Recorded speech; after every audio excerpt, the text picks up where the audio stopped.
The back seat. Check the back seat. All right, come here.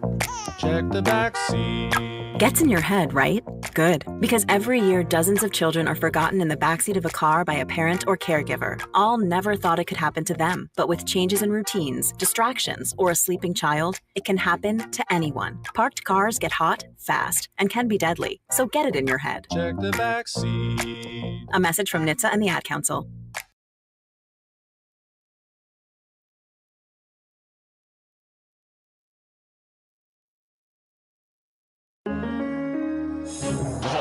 Crossover. Oh, killer crossover. Just crossover. It just crossed him over. Danced to another victim to the crossovers. Cross him up and sit him down.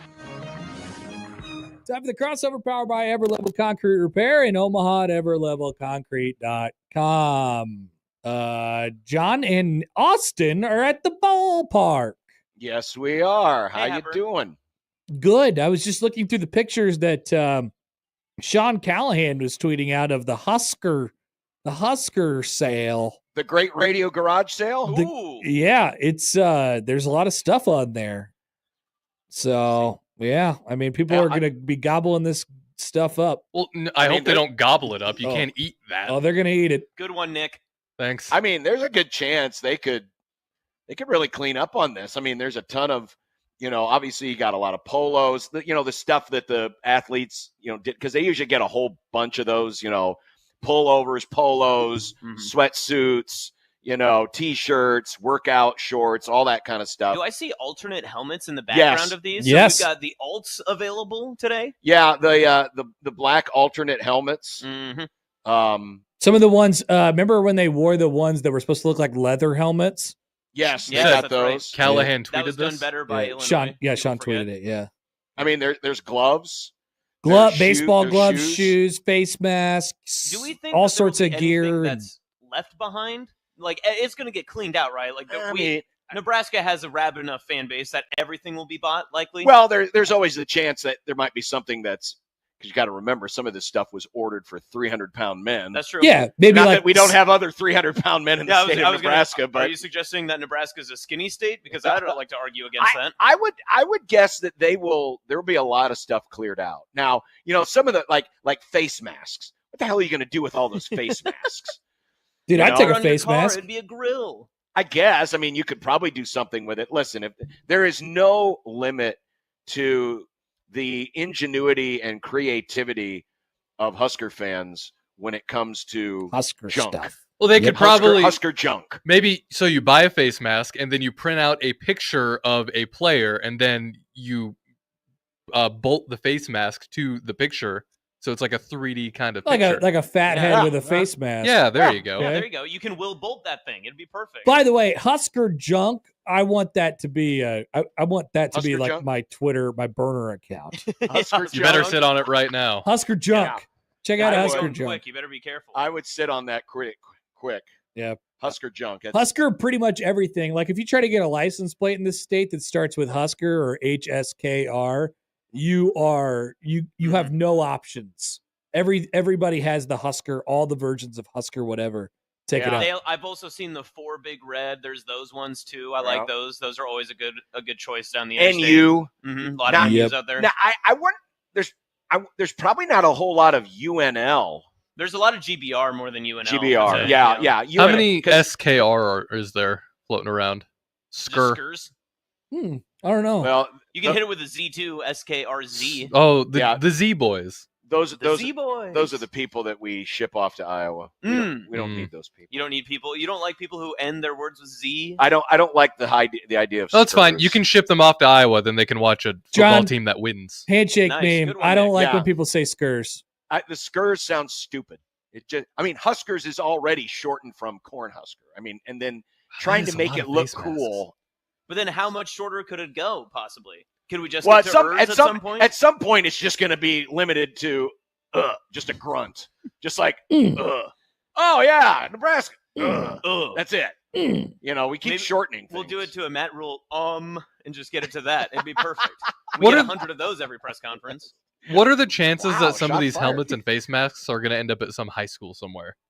Ooh, what if you built that's your a high possible- school program out of old Nebraska gear? Oh, Maybe we should just start our own football team. 1620, the football team, That's the not a bad football idea. club.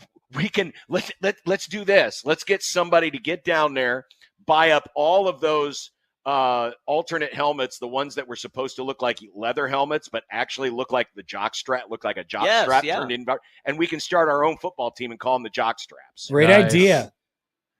Happer, what position would you like to play on the jock straps? I could play.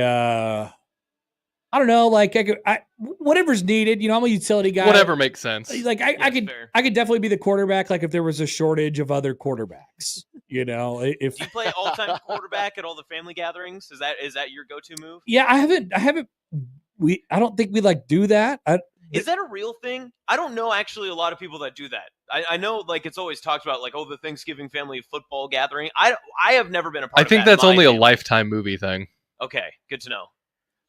Here's my other question. Going back to this garage sale. I mean, they got a ton of stuff. I mean, there's just tables and tables. A lot and of stuff. jerseys. junk. I don't see any noise Where in jerseys. the hell have they been keeping all this stuff? No, they Trev got Albert's a office. lot of equipment space.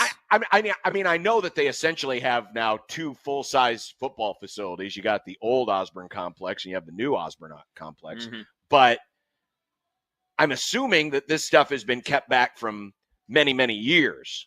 One of the jerseys they showed in the video was one of the ones with the blue outline. Those are recent, weren't they? Mhm. Yeah, that was last year. No, Yeah. 2 years The ago. Malachi Oh no, Coleman no, game? that was Frost. That was No, it was Malachi No, Coleman. the blue. That was 2 years ago. It was Was? 23. Yes. Yeah. Heinrich Harburg, Malachi Oh, that's Coleman. right. The game-winning touchdown pass. How could you forget, John? Jeez. Are the 9/11 jerseys in here? I want a 9/11 jersey. Whoa. Maybe not reference them that way. I mean, that's what it was. It was. I want 9/11. It was Nick. the Scott Frost 9/11 Never Forget Memorial Hello, uniform. Sean, can I Those order the 9 and jerseys. 11 Yeah. jerseys, please? those jerseys. Scott Frost is like, I thought you meant from the actual. You know, no, 9/11. John, be don't bad. be weird. No, I wasn't being weird. I thought You you want meant the Rice uniforms? Yeah, the ones from the Rice game Yeah. in 2001. No, there's the very specific Scott Frost ones that he's like, we I need mean, to make these. Like, I'd be interested in some baseball mitts. Like, these are cool. Some of I these was extra interested in like actually like the softball, baseball. Those did look cool. Yeah, I football agree. football cleats that just looks like either never got used or used like very lightly. I mean, there's these volleyball jerseys, looks like a bunch of socks and hoodies, just random shoes that never got issued to anybody. I mean, there's a lot of stuff here. It's all Again, gonna go though. Like this, it- there's it- gonna be it- a lot of people at this deal.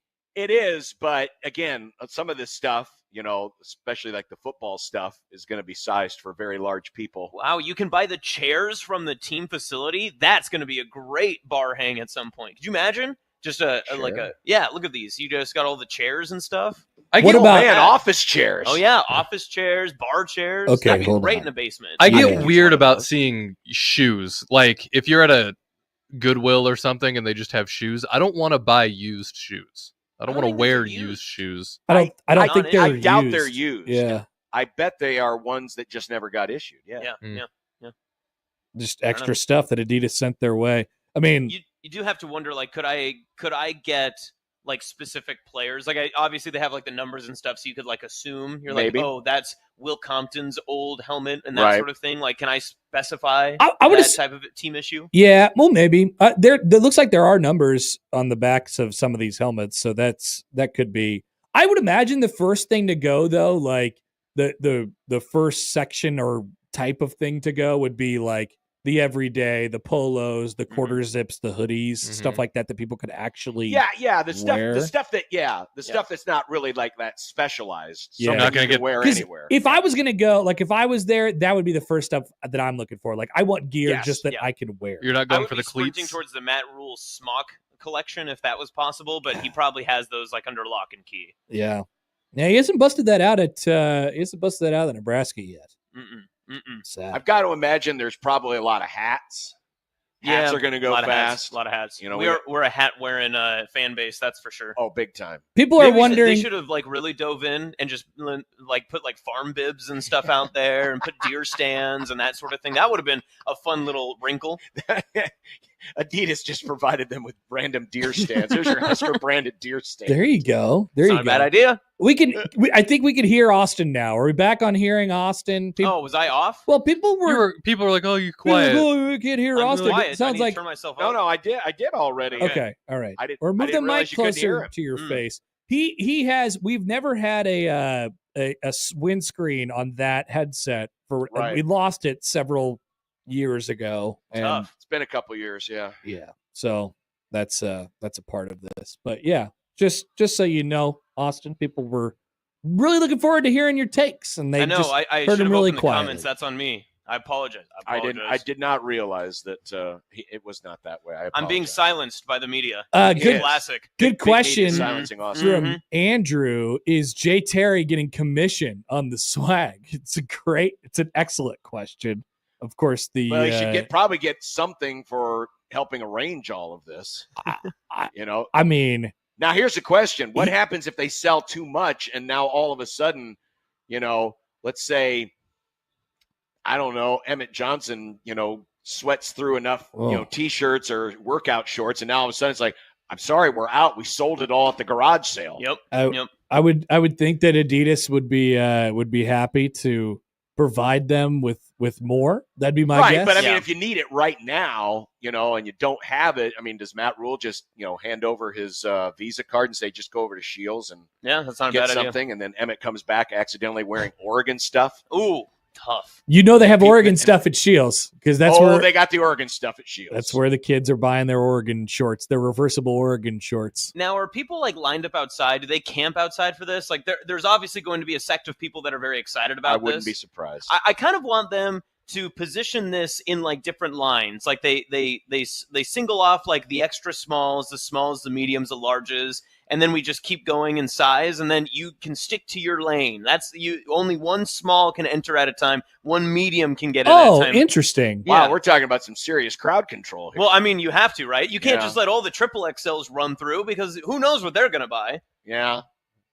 I think it's first come, first serve. You just, I would not be surprised if there aren't people camped outside of the Hawks tomorrow morning because they want in. What I really would have liked to see him do is just so they have everything, it looks like, kind of sectioned off, and the polos are next to the quarter zips, and the football helmets are next to other football helmets, and cleats are all together. I'd like to see him do is just spread everything out completely, sizes, and it's just like It's an Easter egg hunt. treasure Yeah, hunt? it's an Easter egg it turns hunt. into That's a perfect. treasure hunt. That's yeah. That sounds terrible. It would be a horrible mess. People would be I mean, injured, I think, do- at the end of it. We don't want this to turn into the old Cabbage Patch Kids fad, which back in the day there was this doll called the Cabbage Patch doll, and everybody wanted it. And there were mothers clawing and scratching their mothers just to get the Cabbage Patch doll. We don't want a situation like that where you got, Husker fans fighting each other going, no, I need that medium. I don't know. Need the medium. I disagree. Some of my favorite videos of all time are the Black Friday mall shoppers. Those people are crazy. I would love to see that again. Civil War. Mhm. Have you In guys- fact, I actually pitched the idea. I think we expand on Happer's idea, and we actually just place random blacklisted areas of Lincoln where Husker gear can be found. And it's go ahead, just release a city map and be like, here are the targeted areas. Go find your gear. There is a high. It gives you essentially notifications like there is a high value item at the 27th and Vine, whatever it is. Yeah. Something on the Below corner the there. Seacrest Field stands, At there Big is a group of Sal's. shoulder pads available for purchase. There is a huge ticket item at Big Sal's, and you can get a cream if you buy a cream cheese pizza, then Ew. you'll get the item for half off. Did you guys ever do the golden Easter egg when you were growing up? Oh, is that like Harry Potter? No, it's not like the golden snitch. It's Okay. like there's a special Easter egg that is golden, and then it usually has money or something in it. I mean, there was usually one of the Easter eggs had Yeah, money in one it, of the Easter eggs got to be worth more, right? Yeah. Like, So yeah. my mom did the golden Easter egg. What if we do something like that? You hit that, and then when you open it up, it's a little note that says, "Congrats, you won Scott Frost's margarita machine or his Ooh. golden tea machine." hello. Good one, Nick. Yeah. Like, surely he didn't take that with him. I didn't see it in the truck. Maybe you can No. pay for a few swings on the golf simulator. He That had to would be a leave the little golf fun. simulator though Yeah. because that just belonged to the golf team. But Scott wasn't made aware of that apparently when he was here.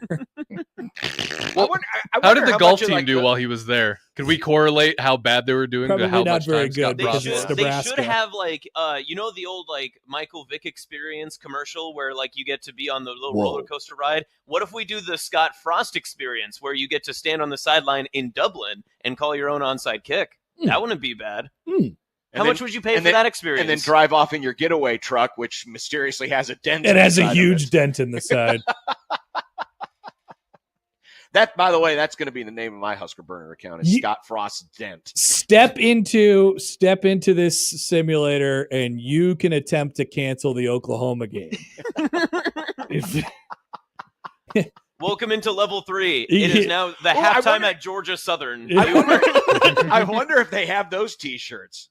I tried to cancel the Oklahoma series, and all I got was this lousy T-shirt. Do they have those on sale? They should make those T-shirts like the actual, like the bowl game or game day shirts, where it's like October 12th, 2024, and just have those with the helmets on the back, and it's just canceled across. We need to have. I mean, we got all these different sections, right? We need to have the section at the garage sale where it's all of the infamous T-shirts that were made after either infamous or famous Husker moments. Like when I was growing up, after the Penn State game in 1982, there was a T-shirt where it showed the outline of the field, and then it showed the sideline jutting out where the Penn State guy was called inbounds and had some thing on there, or shout out to Todd Blackledge. We had the T-shirts that were like my favorite wine is red wine. For Jarvis. I mean, all of those, and then we could have some like other infamous T-shirts, like Randy Gregory Smoke-a-thon or something. There you go. Just a lot of. We were gonna do restore the order restored. Yes, and we forgot or something like that. Restore the order restored. Right. Yes. That reminds me. Every no, year, wasn't it restore the order? Restore the order restored. Restore the order. I do see every game one, and I know it's only been 2 years so far, but year 3 of the rule experience, right? There has to be the lowest percentage of frost warning or frost advisory shirts in game 1. Those were like hotcakes. Those were the best. You can see those everywhere. I still saw them last year during the UTEP game. I was like walking them out, and people still pull them out of the closet for game day. Do we have the Scofro stickers? One's still in the 1620 studio, I'm pretty sure. We used to see those all around the place. Yep, People with their Scofro sticker right there. We might have the only one left.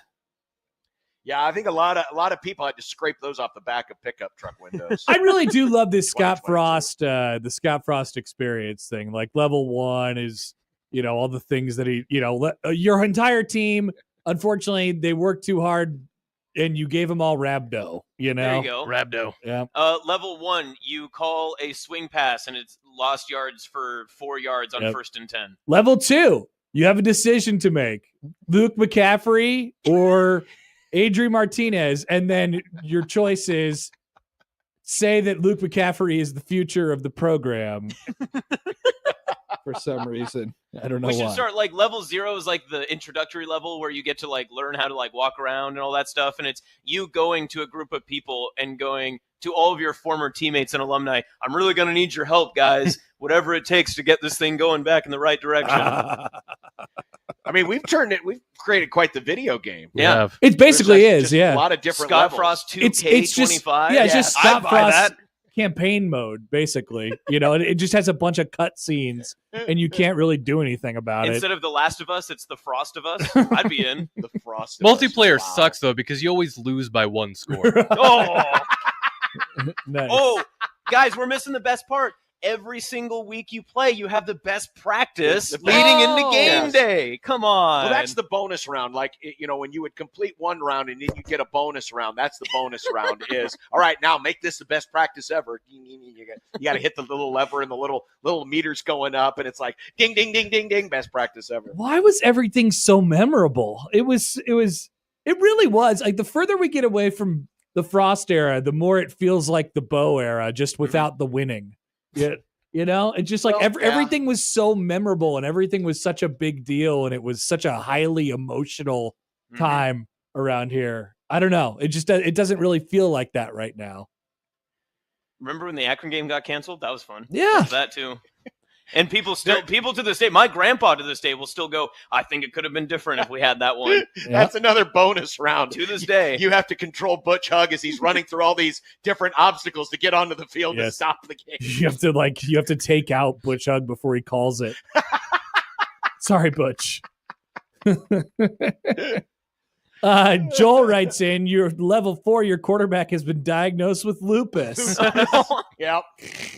Then you have a mini game where you have to successfully lie to people that saying that it's lupus and not actually what it is. It's just a broken jaw. Yeah. It's just a broken jaw. Wow. We've now gone from the Husker garage sale to I love the Scott Frost experience. The Scott Frost 2K5. Pretty good. 2K25. 2K25. Yeah, 2K5 would just be 2K25 with bad graphics. Well, now you get to play the game back at UCF. You get to go back to your roots. It's even better. Yeah. That's true. Do you ultimately make the decision is taken out of your hands? You have to go to Nebraska, unfortunately. But like in a more advanced video game, there's a whole what happens if you stay at UCF? Mm-hmm. What happens? They should make it like the role-playing game where you get 4 choices. You can click A for this conversation choice and stuff, and that'd be quite fun. I'd love to see what the developers would come up with. Choice A, stay at UCF. Choice B, go to Nebraska. Choice C, get drunk and play golf. Option. D, Florida State, one of those. People forget Florida was an option. Oh, yes, Florida was an option. Mm-hmm. What was your coaching higher grade back then? People forget those were big grading days for Nebraska football. That's right. It was probably like an A+ would be my guess. Yeah, it was pretty fired up about it, to be completely honest with you, as most people were. Well, maybe, who knows? Maybe those games will be for sale tomorrow at the Great Husker Garage. I would love that if someone just throws that in, tries to trade it back in for GameStop. We can make a cover. You could get for that. I could Photoshop together a cover or something like that. Yeah, that'd be good. It's not a bad idea. Could be good. Put it on Xbox, please. Jeff writes in, boss level, you get scolded by your new AD and have to answer to the media. You get in minor trouble with the NCAA and have to walk out with your boss. I bet answering to the media is similar to the mini game in the Madden games, where you go to the press conference at the end of the game, then they ask you, it's like, oh, what happened? And they decide what kind of person you are after that. Yeah. Also, don't forget Mark Whipple was a part of this experience. That's a part of it. The Mark Whipple. You get to hire Mark Whipple. You have to hire fun. Mark Whipple. Yeah. You have to. What a good time. Yeah, but there's a lot of things. Whatever happened to Mark Whipple? Did he just disappear into the sunset? That's a great question. I have no clue. That's a great question. What's he up For to? as good at quotes as that guy was, you'd think we would hear something from him every once in a while. Mark Whipple. Let's do some. I didn't realize his middle name was John. No. You guys are basically related. Did you know he was born on April Fool's Day? No. Nice. Someone's going to have a heyday with that. Yes. Let's see. You know what's funny? There's not. His Wikipedia just ends. It's just over at Nebraska. It actually ends before Nebraska. Yeah, his Wikipedia ends. So the last paragraph, Whipple signed a contract with the Browns on January 30th, 2011 to be their quarterback coach. He was fired along with the rest of the Browns staff at the end of 2012. He returned to UMass for his second stint from 2014 to 2018. Period. That's it. That's it. It's over. I mean, it does show that he was the OC at Nebraska in the timeline, but there's no. Yeah, I think he's just done. There's nothing on there about his time at Pittsburgh either. Yeah, it looks like he's just done. The only thing that came up in the news tab was the Jags hired his son Spencer. So and his name popped up in there because it said he was the son of Mark Whipple, but that's it. Nothing. Whoa, Mark Whipple coached Liam Cohen, also known as Duval. Yeah, UMass Duval. Yeah. Duval. Interesting. Good for them. And he just disappeared, which doesn't surprise me because he had some health stuff and didn't really seem like he enjoyed being here very much. So you mean getting run over at Michigan wasn't part of his That plan? was rough. That was rough. I felt pretty bad for him. I was really, really concerned there because I thought, man, he should not be taking that kind of a hit. But that was one fun season because it gave us the segment each week, Whips and Chins. Whips and Chins. And we play the audio from the coordinators. Oh, yeah. Whips Chance, and chins. Chance agrees in the chat. Whips and chins. was Oh, great. good one, Stibbs. Yeah. Successfully slide down the railing and gives fans a false sense of wonder and hope. I still remember that day. That Everyone's was- like, I oh, my was- God, he slid down the rail. Oh, look, he's having so much fun. I was And then we realized 6 days later. Our boy yeah, is back. It He was- is feeling it, and he is ready to go. He has a new sense of what it means to be the coach of Nebraska because he slid Yep. down that rail. Well, Also- remember, it was sliding down the rail, and the first drive by Casey Thompson, he throws a touchdown pass to Isaiah Garcia Castaneda. Nebraska was back. They were yeah. We were cooking. so back. And then they onside kicked up by They 11. onside kicked. I love this from Drake. Every level you complete, you lose experience. nice. Scott Frost, Every step 2K25. forward is 2 steps back. That's pretty much how it was. It is, yeah. Oh, quick time event. Scott, where would you like to play Wandale Robinson this week? Running back, receiver? And then you choose the wrong one. And- You and always choose the wrong no one. matter what, you choose the wrong one, and then he transfers at the end anyway. Yeah. It's tough. So true. I suppose if they would have played him at wide receiver, maybe it would have worked out better. Instead, he just became their really only running back in the But absence of he other was running here backs. for a few years. He's a Husker for life. That's how the saying goes. I'm told. Well, he is a Husker for life because he was part of the welcoming committee for the groundbreaking of the new facility. Remember, he spoke Yeah. that day with Well, Bill yeah, he- Moose and did he Scott speak Frost. that day? I And he need to look shoveled this the up. dirt out of the trench. Yeah, No way. That can't be real. it was Bill Moose, Scott Frost, Wandale Robinson, Yep. and one other person. It was, wasn't it Ronnie Green? Oh yeah, all of them are Ronnie- gone. Ronnie Green. They're all gone. Ronnie Green. By the way, clarification on our old shirts where it was restore the order, and then restored order restored. restored order restored. That was it. After they won, it was restored order restored. That's a lot of order to restore. we missed such a great opportunity on that. Damn. R.I.P. Restored order restored. We got caught up in it. I mean, they won. We and- did. Yeah, We did. that was kind of it. We got caught up in it, and then because of that, Shedeur didn't get picked last night. It was all us. Did you find Austin? Did you find any pictures from the No, from the surprisingly, day? when you Google Wandale Robinson shovel, it's just a lot of underhand passes. So it's not exactly what I was looking for. Groundbreaking Nebraska new facility. Let's try that and see if it works. What do we got here? Oh, there's got to be one in there somewhere. Oh, I found it. I found it now. Okay, I'm looking at Bill I got- Moose, Ted Carter, Ronnie Green, Ted and Scott Carter. Frost. Wow. Hold on, I'll put this up on the stream. That here. is a crazy it's an photo now. it's an amazing picture. The only person in that photo that's still a Husker for life is Ronnie Green, maybe? Husker for life? What do you mean? Like, by way of what the fan base would say is a Husker for life that they would cheer for when returning back to Memorial Stadium, probably Ronnie Green. Oh, my okay. Yeah. I don't know. We give it a couple years. Maybe people will be okay with Frost. But there you go. If you're watching along with this on YouTube, shoveling some dirt out of some gardening. Out of a trough. They literally just found one of the old bathroom troughs in the East Stadium, and they painted it red with the Go Big logo on it. They did. They quite literally moved dirt into a trough for them to pretend to move dirt. Correct. That's all that they did. Yes. And This- I bet they went to Home Depot and just got some potting soil and just poured bags of it in there. But I mean, look at Bill Moose's face. I mean, he's got such a happy, gleeful look on his face. He does. He almost looks like a child, just like a child digging in a sandbox, just like. Well, we know that "This is Bill fun." loved spending money. He loved spending money, and Yes. loved making things. Whoa, this was a COVID era. Look, the cheerleaders in the back masked up. Yeah. Look at that. Yeah. Put this Now- in a time Well, capsule. no, this was Ohio State weekend. Oh no. No. Well, why would they have had masked? No, because if this was it had to 20, be 2020. yeah, it had to be at least 2020. It couldn't I have been guess. 21. People were still masking No, in 21. because Not the no, but cheerleaders, Nick. I was thinking that it was the weekend that game day was here, but that's Oh, that would've been No, it 2019. was not. it was I'm trying to 19, remember what. yeah. Put that picture up again because I have one question. Okay, coming back. Scott coming Frost is the one closest in the foreground. Does he have a dip in? Oh no. Can we It enhance? kind Oh, of he looks. might. It kind of looks like he does. The way his chin is kind of jutted out Yeah, like and that. look at I his think he's lip. got a dip in. Look at his lower lip. Yeah. Nah. Let's Zapruder no, this. No, he doesn't. He doesn't. You It's sure? Tobacco-free, I'm pretty tobacco-free sure. campus. He would never. That You can't sure? be happening. I don't know. Yeah, I Scott mean- Frost never chewed. I mean, there's plenty of dirt there. It's to disguise it. He So- did usually, but in this case, he did not.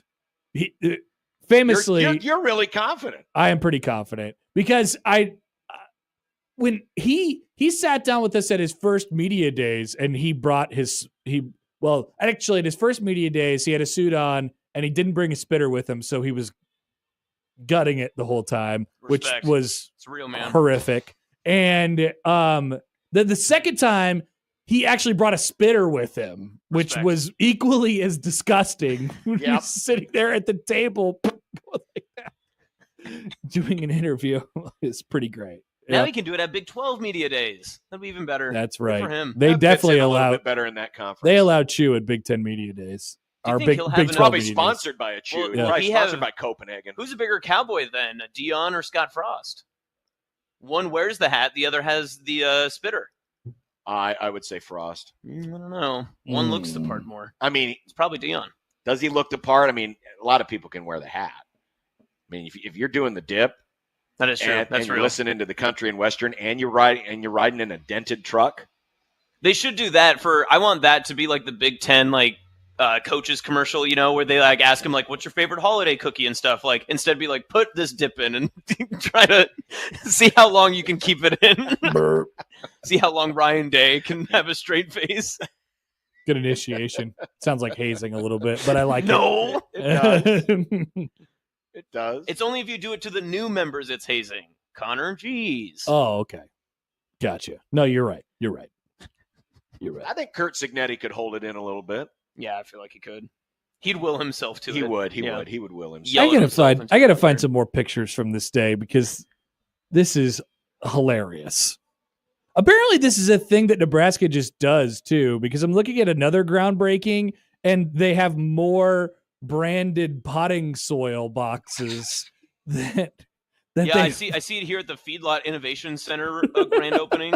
But this is a black box, not a red box. Yeah, the black box is here at Kiewit Hall. It appears as well. Incredible.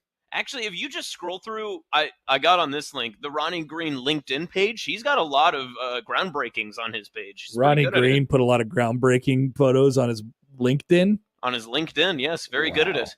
Amazing. Where is old R. Green? I think he retired. He Didn't retired, go right? Did to he Arkansas? retire? Oh Where's my Ronnie God. Green? I have another Oh, no. hilarious groundbreaking photo. Are you ready? Here, let me throw one in here. I gotta save it as the right file. Give me a Save it second. as the right file, Happer. I know. Not a web P. Yeah, Is this it's from the correct. same You're groundbreaking, or right. is this a different groundbreaking? It's a different groundbreaking, John. Oh, is it the other Osborne facility? Uh huh. Ah, yes. Who do you Billy think? C. Who do you think was at this groundbreaking? Billy C. Tom Osborne. Uh-huh. Or no, Peterson. Well, Ooh. Tom was also there, but also Tom Harvey. also Stevie P. Harv. Stevie P. Here we go. Here it comes. It's uploading. Cursed. Oh my god. Oh, What a They all got photo. their damn heads down. I can't see. Look at that. there's Now, they're only one actually of them that's digging into the actually. ground, Steve aren't they? Peterson If is this on an the album right. cover, this goes hard. Then it's Bill Callahan. Then it's Tom Osborne, who's actually tossing dirt. Yeah, Tom's the only one actually getting dirty here. And then I don't know who the people on the left. I assume the person on the far left is Harvey Perlman. Dork. And then I don't know who the woman is, the second person in.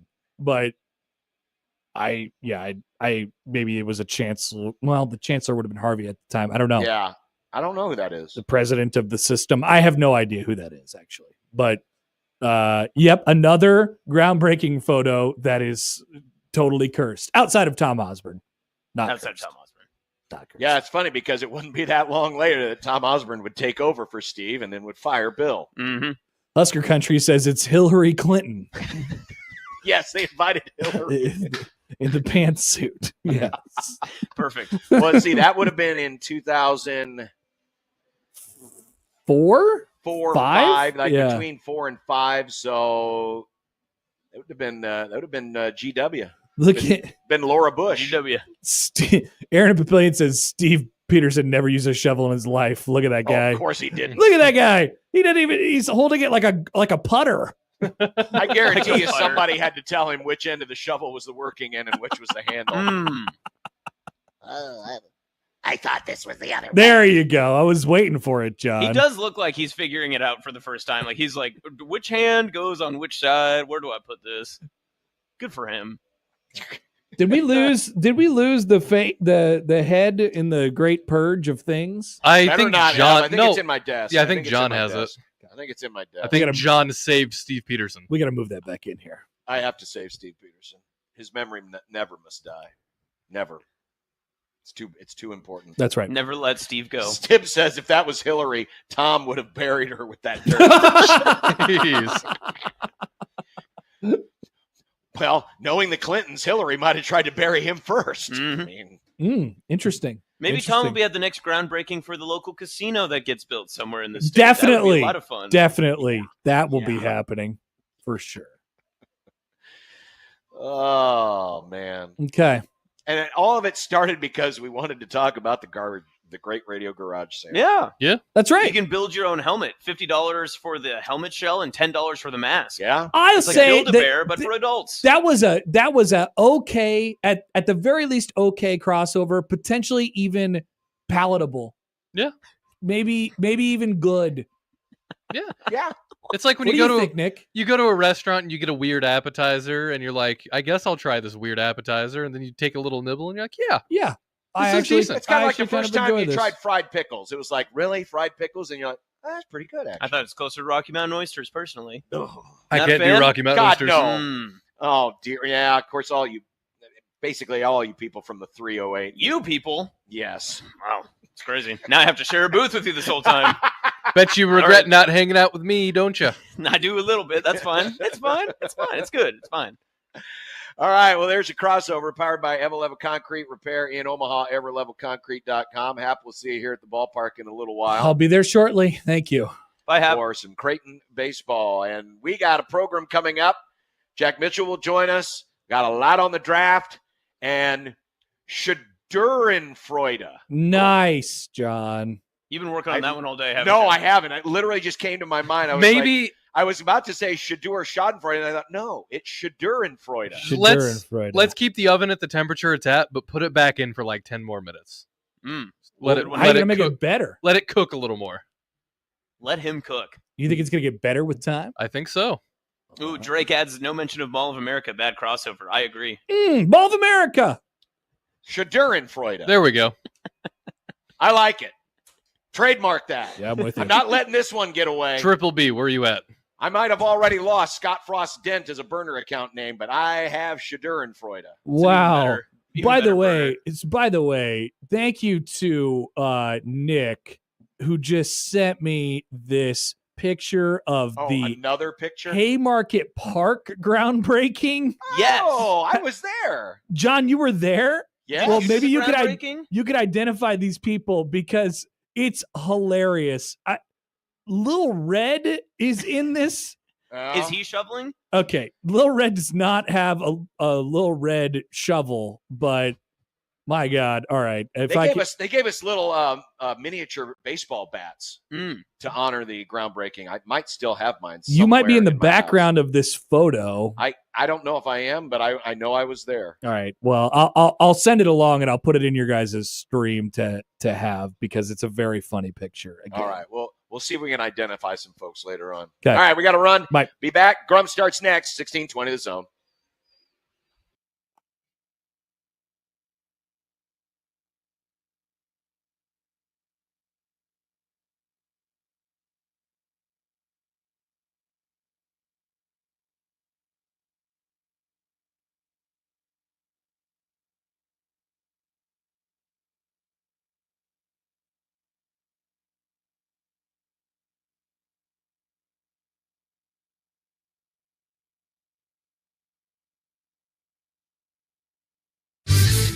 Your Omaha area forecast from the Godfather's Pizza Weather Center and KETV News Watch 7.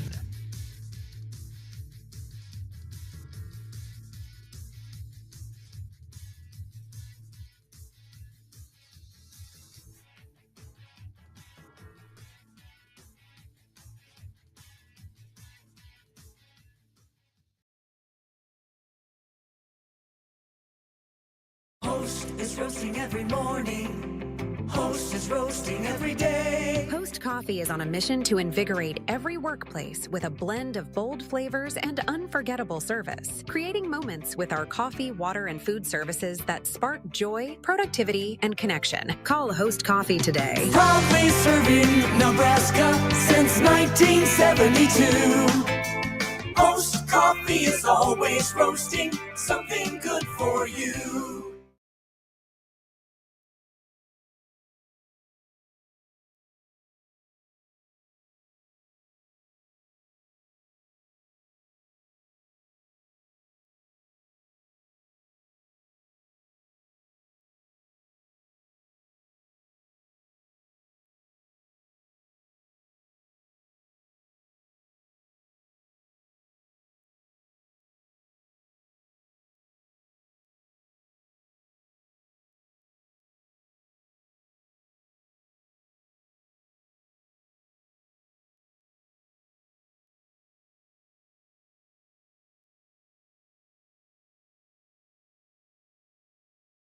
Your best walleye trip ever is coming up when you join me, Crash Davis, as we travel to the walleye capital of the world. Yep, September 14th to the 18th, we're doing it again aboard a deluxe motor coach, and we're traveling to Ballard's Resort on Lake of the Woods. Price includes round trip, motor coach, transportation, 4 nights lodging, 3 days, fully guided walleye fishing, and all your meals. Go fishing with me, Crash. Your best trip ever is coming up. Sign up at ballardsresort.com. That's ballardsresort.com and set the hook.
Hello, I'm Chris Knopf. I am the CEO of Stevens Center in Omaha. We believe everyone deserves a chance for a fresh start. Between our emergency shelter, our permanent supportive housing units, and our addiction recovery program, we provide food, shelter, wraparound supportive services, and addiction recovery programs to individuals and families to help overcome homelessness, rebuild their lives, and find a path to a permanent housing destination. You can help others by helping us. Visit stevenscenter.org.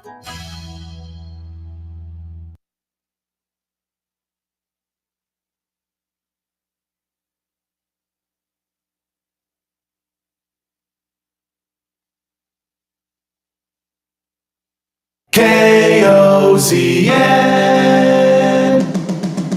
Unsportsmanlike conduct on 1620 The Zone. Husker Athletics, Creighton, and yes, UNO. Don't miss a moment, they'll give you your fix. They're on every day from 2 until 6. Spend your afternoons with John, Josh, and Nick.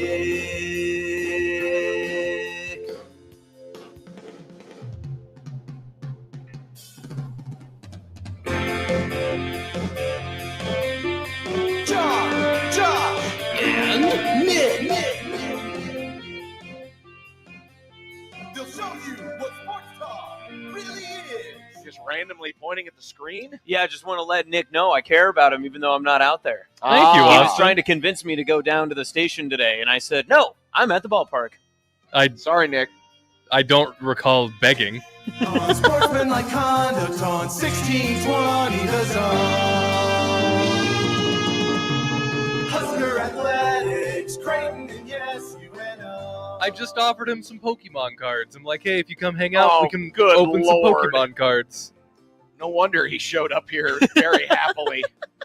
Welcome to the ballpark. I did get a security threat like a couple of times though when I was walking in. This was weird because we were talking about this off the air, but you got the triple threat of protection. I did, yeah. So I was pulling into the media lot. Someone chased me down and was like, "What are you doing here?" And I was like, "I'm on 1620 The Zone. It's unsportsmanlike conduct."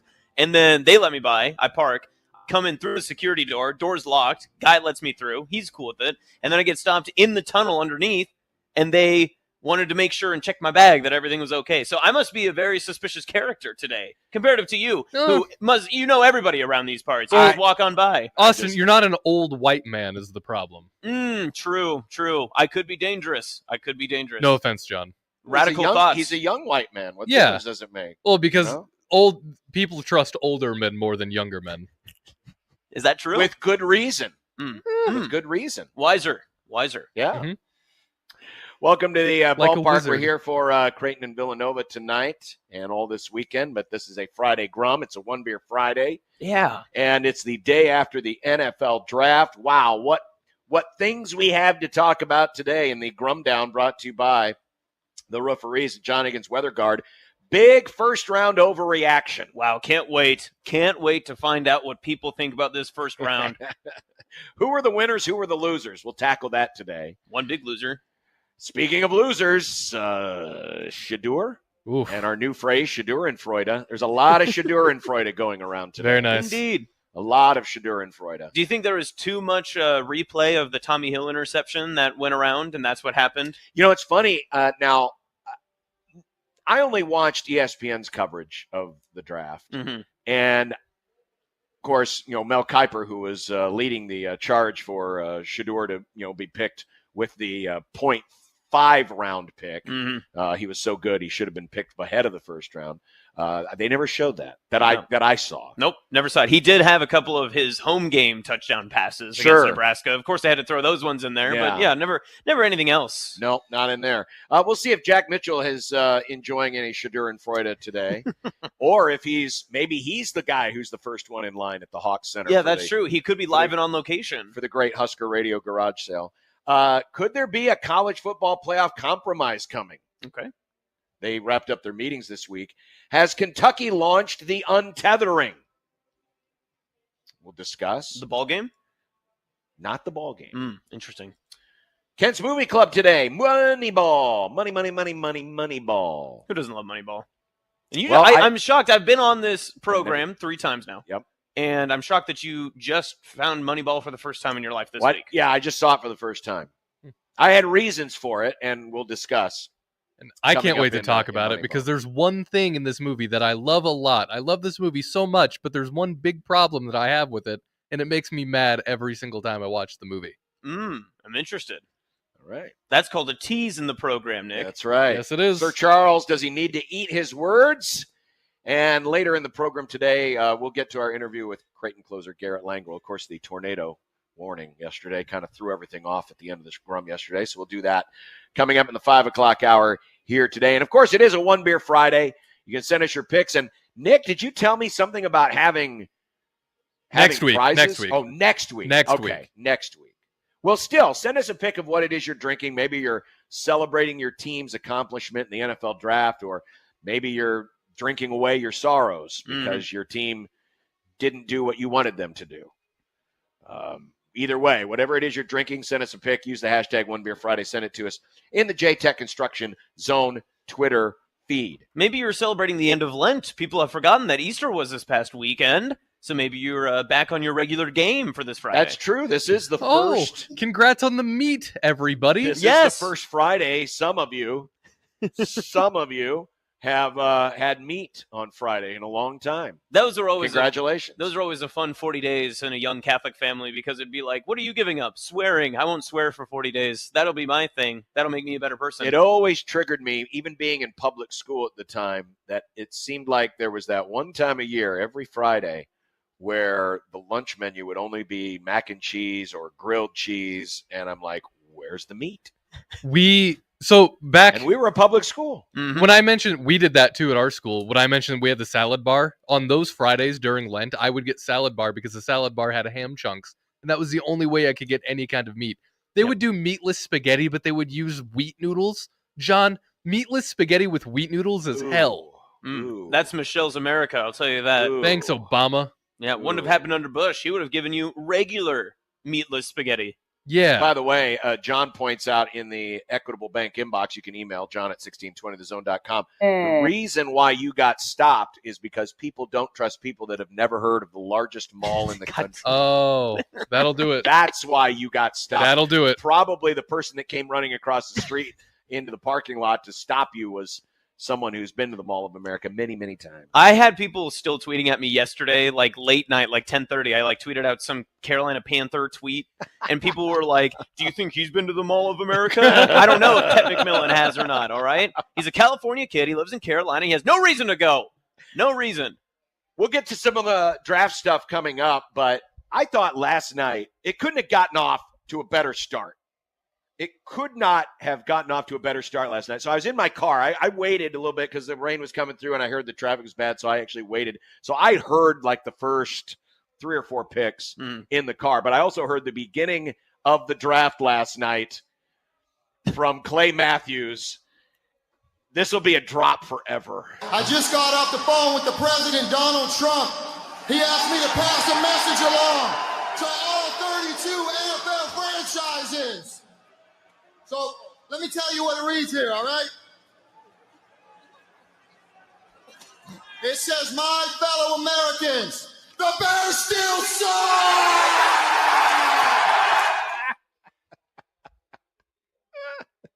Wow. You liked that one, didn't you? I loved it. I thought it was great. I mean, this is why I think, listen, I've been critical of a lot of things that the NFL has done. But one of the things that I really enjoy, I love that they have moved this draft around. They've gone to different cities, and you get that home crowd atmosphere. You get them. I mean, there was, over 100,000 people that came into town for this, and you just get that. You get that energy, right? Mm-hmm. And then, of course, to start the draft, you get the Bears still suck! That's going to be a drop forever. Well, every time they lose, you should be able just to post that first thing Monday morning. Absolutely. Gosh, that would hit right first thing. First thing, and they lose Monday Night Football to like the Packers or Sunday Night Football. That'd be perfect to have. And then later in the evening, Mark Murphy, the team president, comes out to announce the pick. This is awesome. This is what with the 23rd pick in the 2025 NFL Draft, the 13-time world champion Green Bay Packers, for the first time since 2002, draft a wide receiver. Listen to this crowd. Oh, baby. Matthew Golden, wide receiver, Texas. And he's here. And he's here. That was beautiful. That was He's fantastic. here. There's a part of me that thinks that, I mean, you never want to say that a draft pick is motivated by a situation, right? That you're very analytical and you're like, okay, this is our need. This is what we need to have. This is the best player we have on our board. There's a lot of thought that goes into this. They've been working on this for months. But then in the one time your city gets to host the draft and the one position that people have been wanting to see drafted, that and probably in a little way to troll Aaron Rodgers. A little bit. There's a tinge of it. To spring this in Green Bay, I almost wonder if like they were working on a couple of different guys. It's like, but we got to take Golden because, I mean, he's a receiver and we're in Green Bay and the place will go nuts. We got to play to the crowd. We got to get the pop. You're right. Yeah. I need the pop. You're not wrong. It had to play in a little bit, right? I was thinking about this too. Do you know which team had the Make-A-Wish or the Wish Foundation Bills. The Bills. Bills. I was thinking about it because, there was a trade late between the Eagles and Chiefs, flipping their picks and stuff. If the Bills trade out, what happens? Do they let that kid just stick around? Because his whole wish was to call his favorite team's number one overall pick. What if the Bills are like, it's better for our franchise to accept this trade? The NFL probably would have nixed it. They probably would have said, no. You have to do this for the PR bump we need. Or they would have kept him, and they would have probably kept him till today. And then That's true. That's whatever true. their first Give him the pick second was. round. Yeah. That is a great point, though. What happens if your Make-A-Wish pick trades out? You just keep trading back. You do an old Rams classic where you just keep moving yourself back. Back. Well, we'll get to some of the winners and losers coming up. We'll get to some of the Shedeur and Freude coming up. We'll see if Jack Mitchell has any Shedeur and Freude. We'll talk to him. Or if he's already waiting in line at the Hawks for the great Husker Radio Garage Sale. Jack Mitchell joins us. It's a Friday. Great to have you with us. 402-951-1620 on the Shedeur and Freude hotline. Share with Nick your Shedeur and Freude. You can also hit us up, JTech Construction Zone Twitter page at USC 1620. Equitable Bank inbox, equitableonline.com. You can email me, John, at 1620thezone.com. Jack Mitchell coming up live from Hawks. No, this isn't Hawksfield. This is Charles Schwab He might be Field. from Hawksfield. He might be at Hawksfield. 1620 The Zone.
Stephen berries.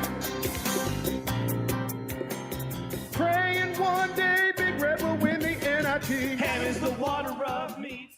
Oh, he would have been miserable at our Easter celebration. And not only did we have ham, we have ham. We got so much leftover ham, Jack. You'd be mortified. I mean, this would be like walking into a room of spiders. We have so much leftover ham. Exact same. I'm in the exact same position. I mean, it's no different for me. Yeah.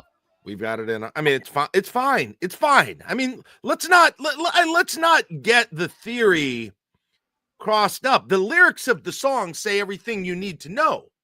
No. Ham is the water of meat. I am having a glass of water right now. I'm not protesting water. I don't hate water. I had some ham for lunch today. That is a great use of ham. Okay. Our holiest holidays, our most important days of the year is not. I would not drink a Nebraska volleyball glass of ice water to celebrate ringing in New Year's Eve, nor should I be having ham, which I had for lunch today, on Easter or turkey at Thanksgiving. That's the theory. I'm very well familiar with your theory. Yeah. I mean, just totally clarify. Listen, a hot ham and cheese sandwich is an underrated sandwich. It really is. It's very good. Mm-hmm. It's fine. It's fine. It's fine. I think it's fine. As part of an Italian sub, it's tremendous. It is. There's nothing wrong with it. Jack, I'm a bit surprised you're not outside the Hawks facility for the big garage sale going on. I'm not. Listen, I'm too old for crowds. I don't need. I mean, it would be cool to get that stuff, but it is not worth. It's not worth the crowd. I'd probably pay the money. But the crowds are my currency that I'm not willing to give up. So what would you covet? Have you seen the pictures coming out of this thing? Sean Callahan put out a big old tweet. A few of them. Like you're walking in, you got the run of the place, but you can pick one thing. What are you picking? Those chairs that they had that were the bench chairs for the Nebraska basketball. Right there. Look cool. Right and then if they had, I probably would get not that I'm aware basketball jerseys around. I'm not really, of the age or body type to do that, but like to get them to like display them. Like if they had cool like basketball sort of, because they've had Nebraska basketball. One thing you can say about them, they have not had success with winning basketball games. But I would make this claim for them. They have hit on the uniforms, in my opinion, a lot better than football has, a lot better than a lot of other schools have. Except I know this year, notwithstanding, I will take that. Yeah, this year the whatever those were. But that was like their first slip up in years, in my opinion. Yeah. So what were those? Those were the February uniforms, right? Weren't they the Black History Month? This year's Black History Month. The all red one with the N on the side. Hated those. Yep. I didn't like those. But you're right. They've kind of hit on all the others. They have much better batting average than football. That is true. Yes, no question. Mm-hmm. So maybe that. I mean, I'm not gonna buy a football cleats, I don't think, or anything like that. You don't want one of the turned upside down jockstrap helmets. They have those. No, they do. I did, man. Yes, I have the shells for the jockstrap helmets. I did not like those, and I critiqued them on Twitter. And then the person who designed them replied to me, and I felt terrible. So I still apologize for that. So they would have been better if it would have been. If they would have made the helmet try to look leather like Brown. Yes, right. Yes. Yeah. Because that's what Illinois did. Illinois did it exactly like that was the way to do it. The concept was great. That way, they'd have been fine. Yes. Well, just like anything in life, the more you practice, the better you get at it. That's all they needed. Yeah. It's a shame that you practiced with Nebraska. That was the issue. Guys, John probably remembers too, but I went to the old garage sales that they used to have, and there weren't, it was not this organized. I can tell you that. They put up, it looked like a fireworks stand outside of the front of Memorial Stadium. They certainly didn't publicize it this much. No. Like this, I didn't have to buy a ticket to get into it, but they would have the blank practice jerseys that you could then take to Lawler's and get your number and your name on it. I bought, and I still have it. I think my son has it now.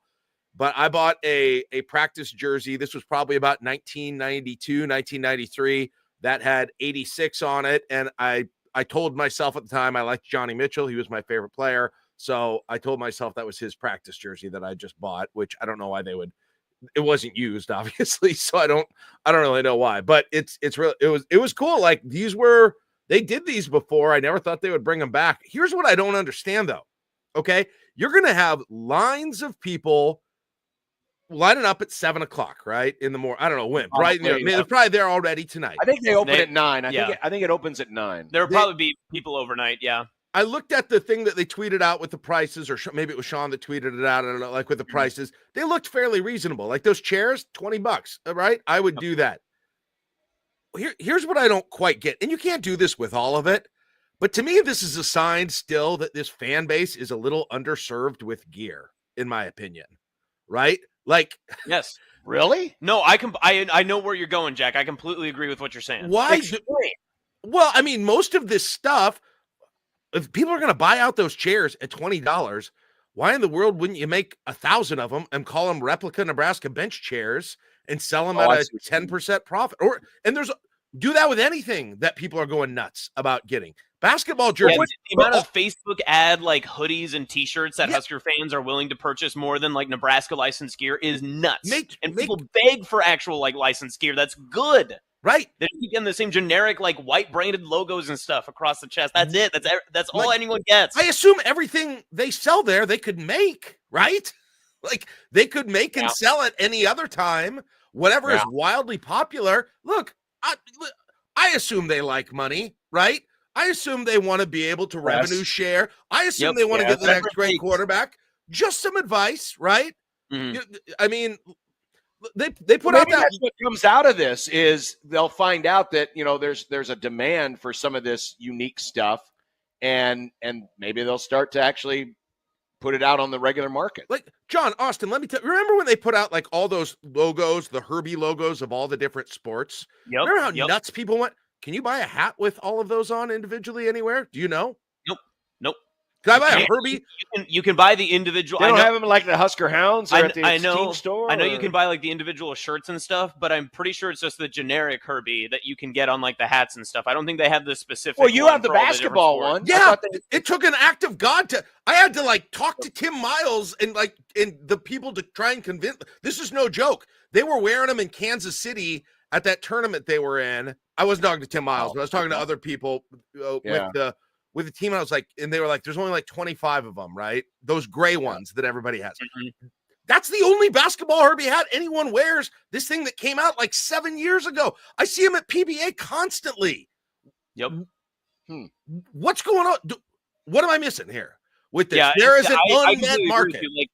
Like the amount of unsolicited like Husker gear that goes out that has like the off-brand N or like a different variation of like the Husker color and stuff.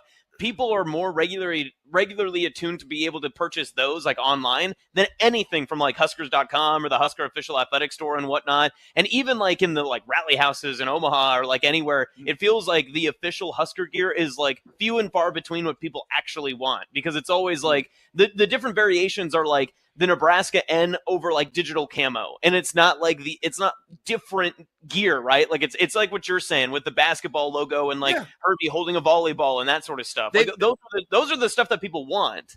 They're particularly underserved, I think, on Herbie. And I would still say, believe it or not, the Black Shirts logo.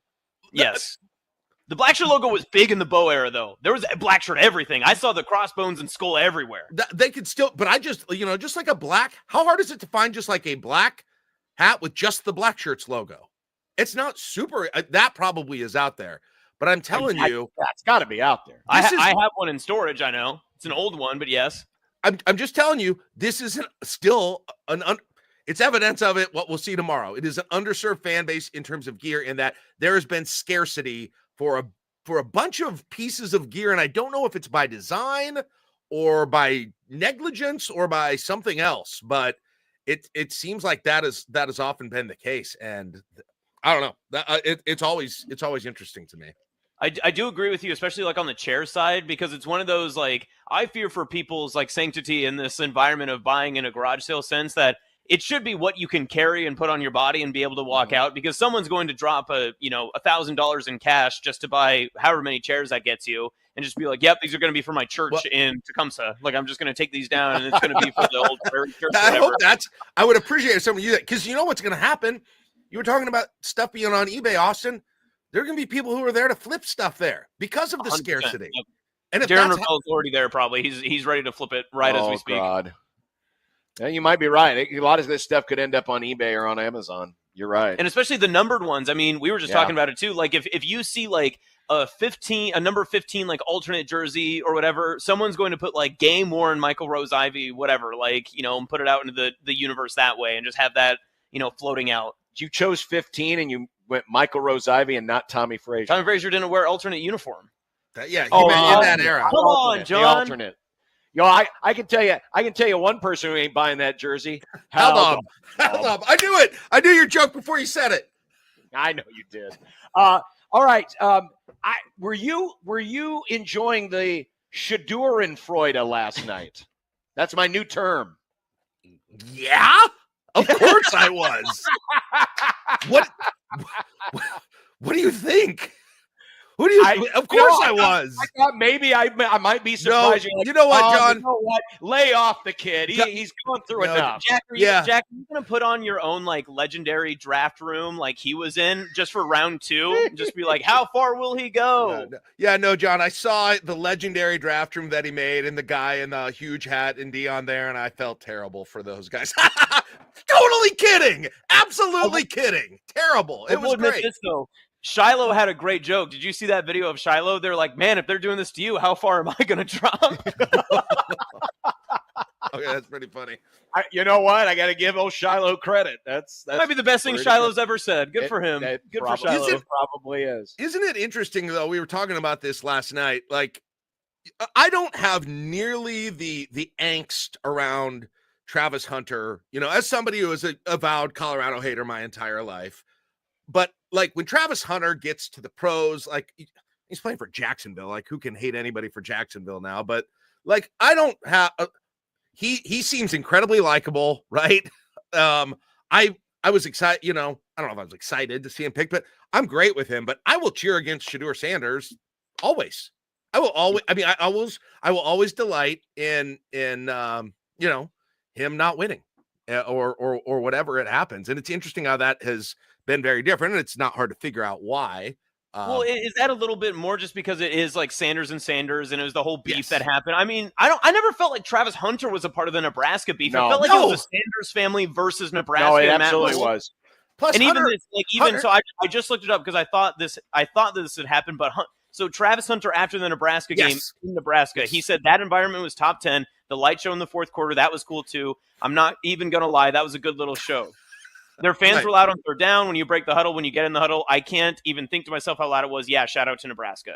So like, we would have never heard Shedeur say that. No, Travis Hunter is like a really uniquely likable guy. I continue to remember too about that Colorado State guy who took the cheap shot at him, and then Travis Hunter went out and like went bowling with him and just had like no podcast together. Yeah, he had no grudge whatsoever. Like it's like, I don't know. There's something really likable about his personality. Part of it might be, and I'm not saying that Travis Hunter is not genuine because I think he is, but I think people would have, if it weren't for Shedeur and Dion, and they still would have played the game, you probably wouldn't have the same warm and fuzzies just because he would have been the focal point of all the hate, just because he's the best player.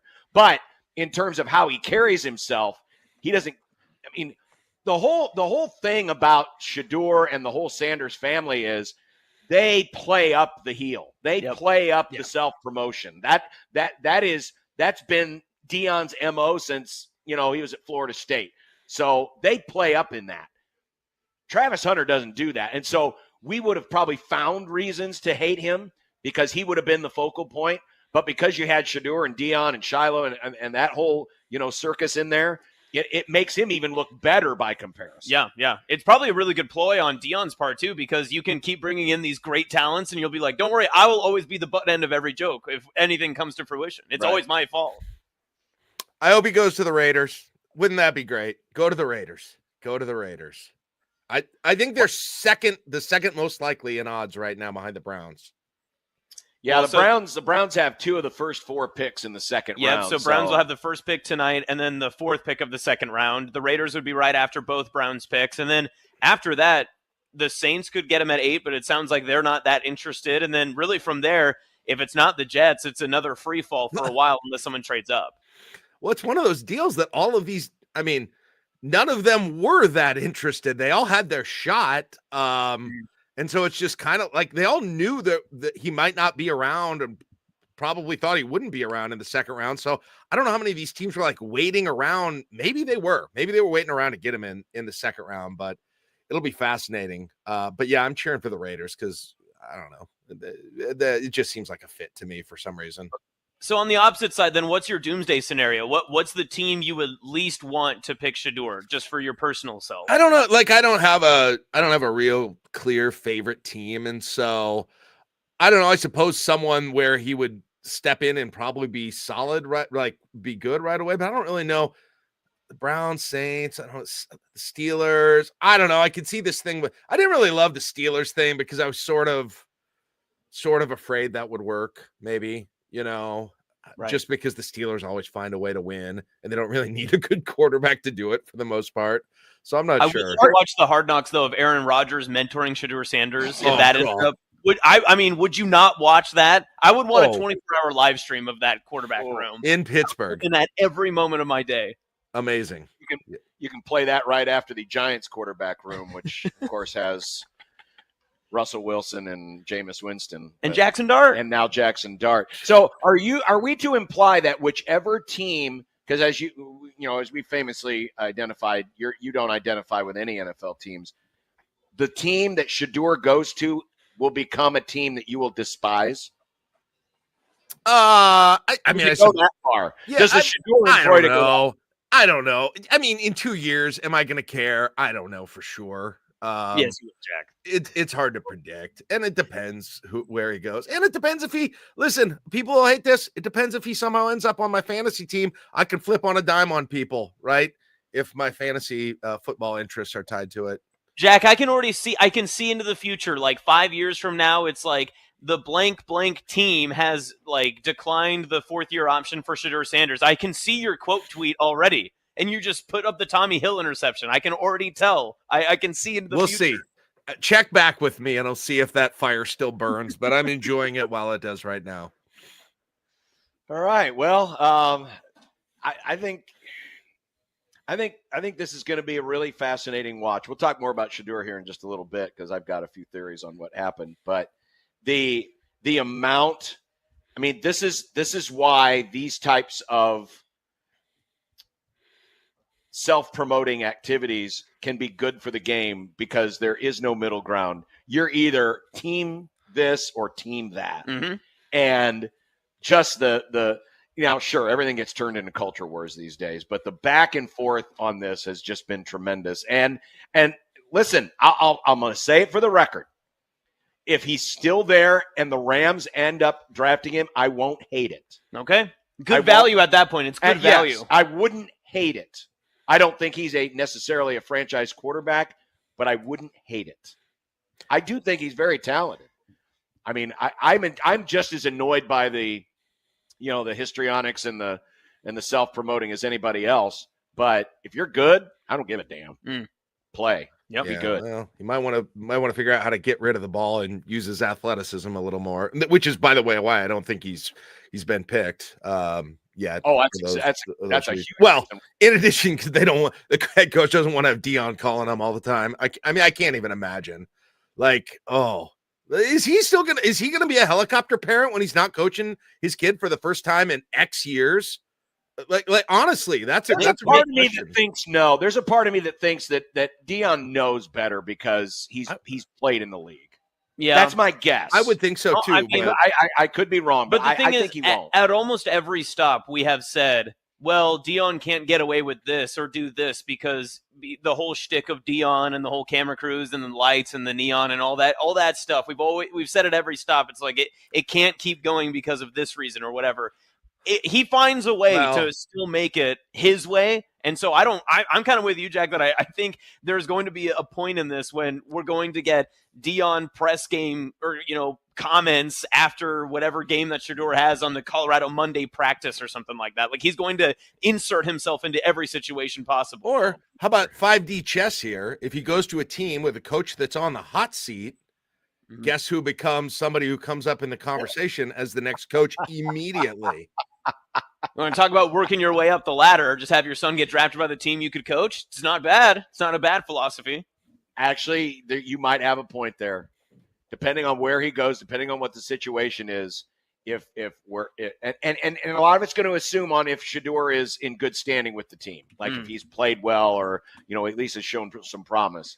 But yeah, that is an that's an underrated part of this conversation. Is that Dion would instantly become a candidate. Yeah, I mean, if that coach ran into any rocky situation. And if you don't think that of all dysfunctional franchises, the Raiders wouldn't want to hire Deion Sanders right from Colorado, I don't think Pete Carroll's going to have that long of a leash if he has. Oh, he's got 20 years at least. Yeah. If the Giants had taken him, like Dable obviously has tons of pressure on him. That would have been the one where that could have most likely happened. But, it's probably why they didn't take him in part. Yeah, it's probably something worth considering. Yep. The GM and the head coach tied at the hip. All right. Well, have a great weekend. Too bad you're not going to go buy us some inverted jockstrap helmets, but maybe there's the next garage sale. If anybody gets one of those chairs and they want to sell it, I would take that. Although I'd say that I'm like, what in the crap would I do with that? To be honest, right? No idea. Yeah, like you said, it's not. If you're looking for a church potluck chair to sit around in your house with a million other comfortable chairs at any time. Right. I want a South Stadium trough. That's what I want. I want more than anything. Why? So you can do it your own fake groundbreaking ceremony? Exactly. That's what I want. I want a shovel from a groundbreaking ceremony over the past 20 years. All right. Peterson's. We'll see you, Jack. Thanks. See you guys. Jack Mitchell from our sister station, KLIN. We'll be back. And yes, I've got a few thoughts on the whole Shedeur flap, and there's some audio as well we wanted to get to, so we'll get to that and have more of Unsportsmanlike Conduct next on 1620 The Zone. But first on the line, your chance to get involved in the NIL game, gamify your giving. And with NIL being the way that teams are recruiting and retaining their college athletes, every little bit helps. And if you're a fan of either Nebraska, Creighton, or Omaha, listen up, because On the Line partners with all three of those institutions and their official collectives to steer that money right to the athletes to help your school win. On the Line is your one-stop shop, and it's so easy. And they make it fun, too. Go to athleticsontheline.com, pick that favorite school, then pick a sport and a measurable metric. You attach a dollar figure to that metric. Maybe it's points. Maybe you decide for this season for Nebraska football, I'm going to donate $1 a point, or it's $50 a win, or whatever the number might be. You set the limit, you set the budget, and then let your team do the rest. It's rewarding your team when your team rewards you. Find out more by visiting athleticsontheline.com. Again, On the Line, based right here in Omaha, official partners with Nebraska, Creighton, and Omaha. The website again, athleticsontheline.com.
Back here at Charles Schwab Field, John Bishop, Austin Jacobson with you this afternoon. Yes, the Grum will be back at full strength next Monday when Josh returns. What do you mean? Not full strength.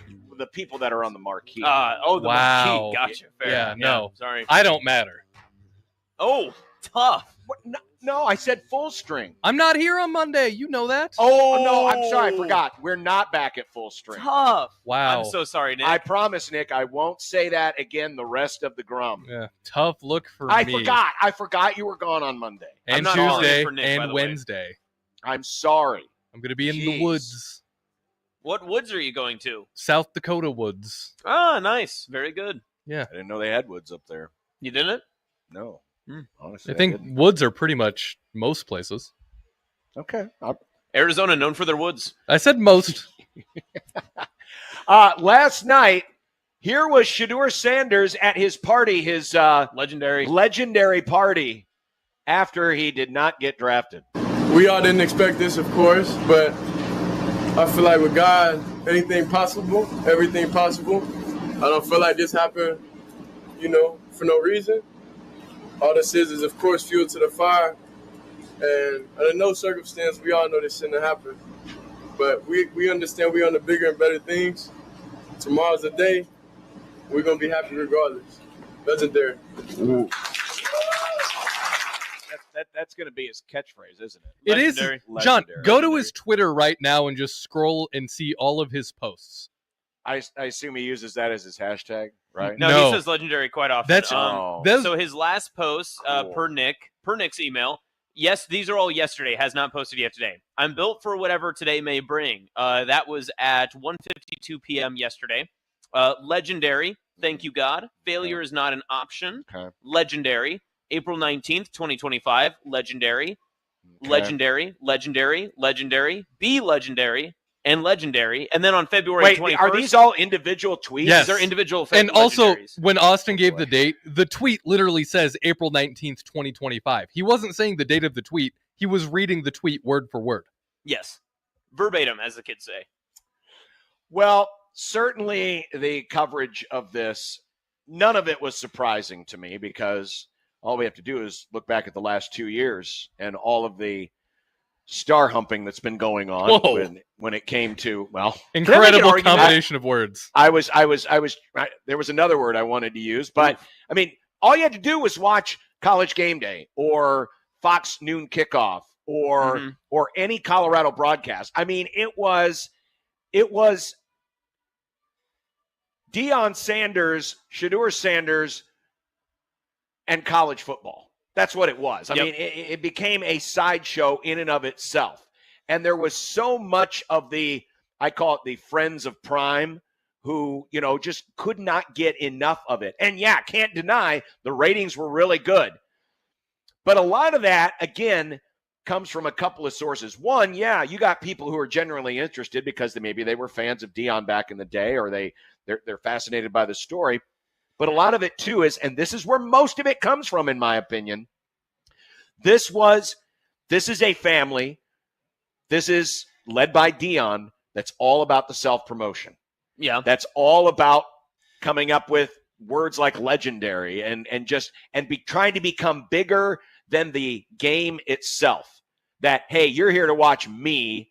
And there's some truth to this, right? I mean, we watch for stars. I mean, we talked about the Travis Hunter aspect, that even though Travis Hunter won the Heisman and everyone agreed he was the best player on his team, the only thing we could ever talk about was Shedeur Sanders that's what led the Colorado conversation. Absolutely. So last night wasn't really a shock in terms of how it was covered, but I will say this, and there's a lot of takes. And we could go down a very different path here, and I'm going to try to avoid that path because it's not worth, in my opinion, even discussing. But I'll leave it at this. Listen, this is Mel Kiper last night. This was as the Tennessee Titans were on the clock. The Tennessee Titans, the first overall pick. Mm-hmm. Everybody, even people who weren't following the draft, knew they were drafting Cam Ward. Mm-hmm. Okay?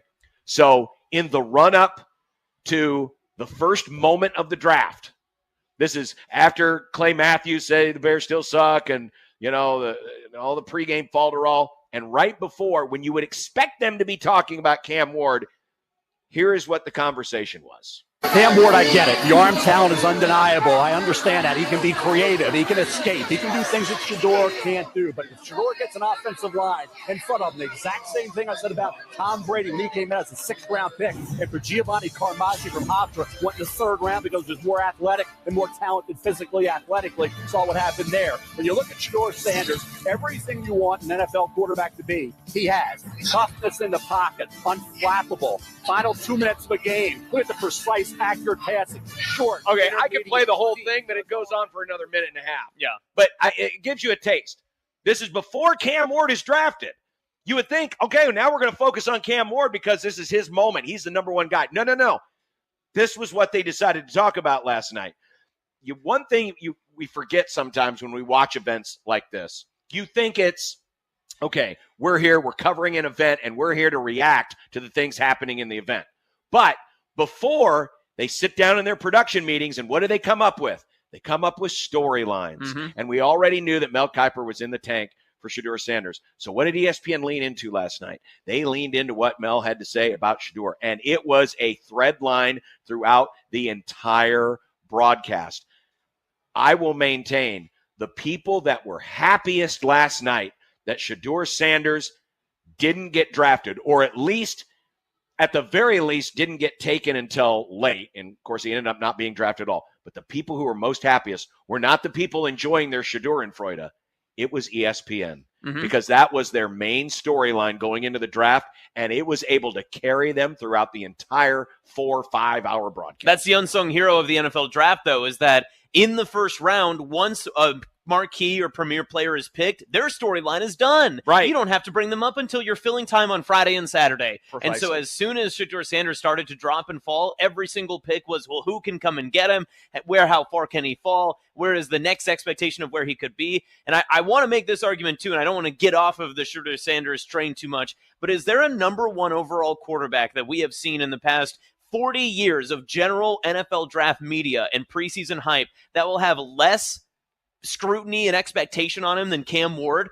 I don't remember a time where the number 1 overall quarterback was not the most prized possession and also the most talked about player. And Cam Ward was neither of those in this draft. And yet he still went number 1, and we've barely even heard from him. I saw him do one interview with Will Compton and the Bussin' with the Boys, on social media this morning. I haven't seen a single other thing of what he's done.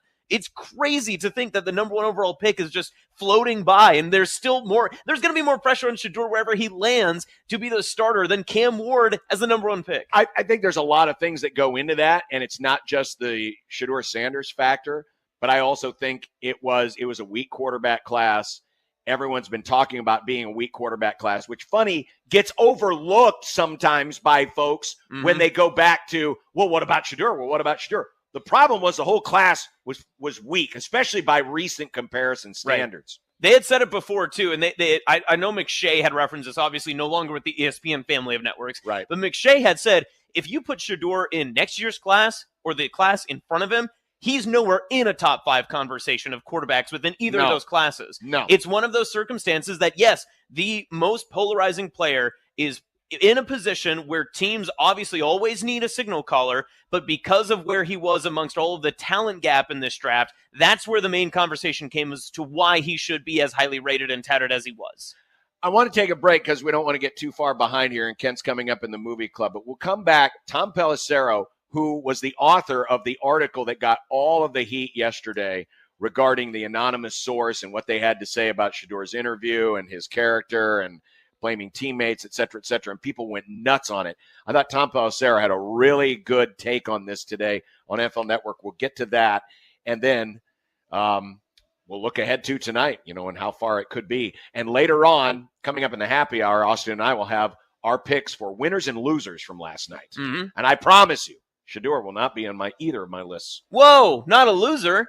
Nope. He's just a mainstay. He's just another guy. He's just another guy. Legendary guy. Legendary, though. Legendary. Back here to the ballpark. We're at the Chuck today. Creighton and Villanova coming up tonight. This is the Grum on Sportsmanlike Conduct on 1620 The Zone.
Back here at Charles Schwab Field. Hey, a reminder, you can get involved in the Mo Money Sweepstakes. $5,000 could be yours. Find out more by visiting 1620thezone.com.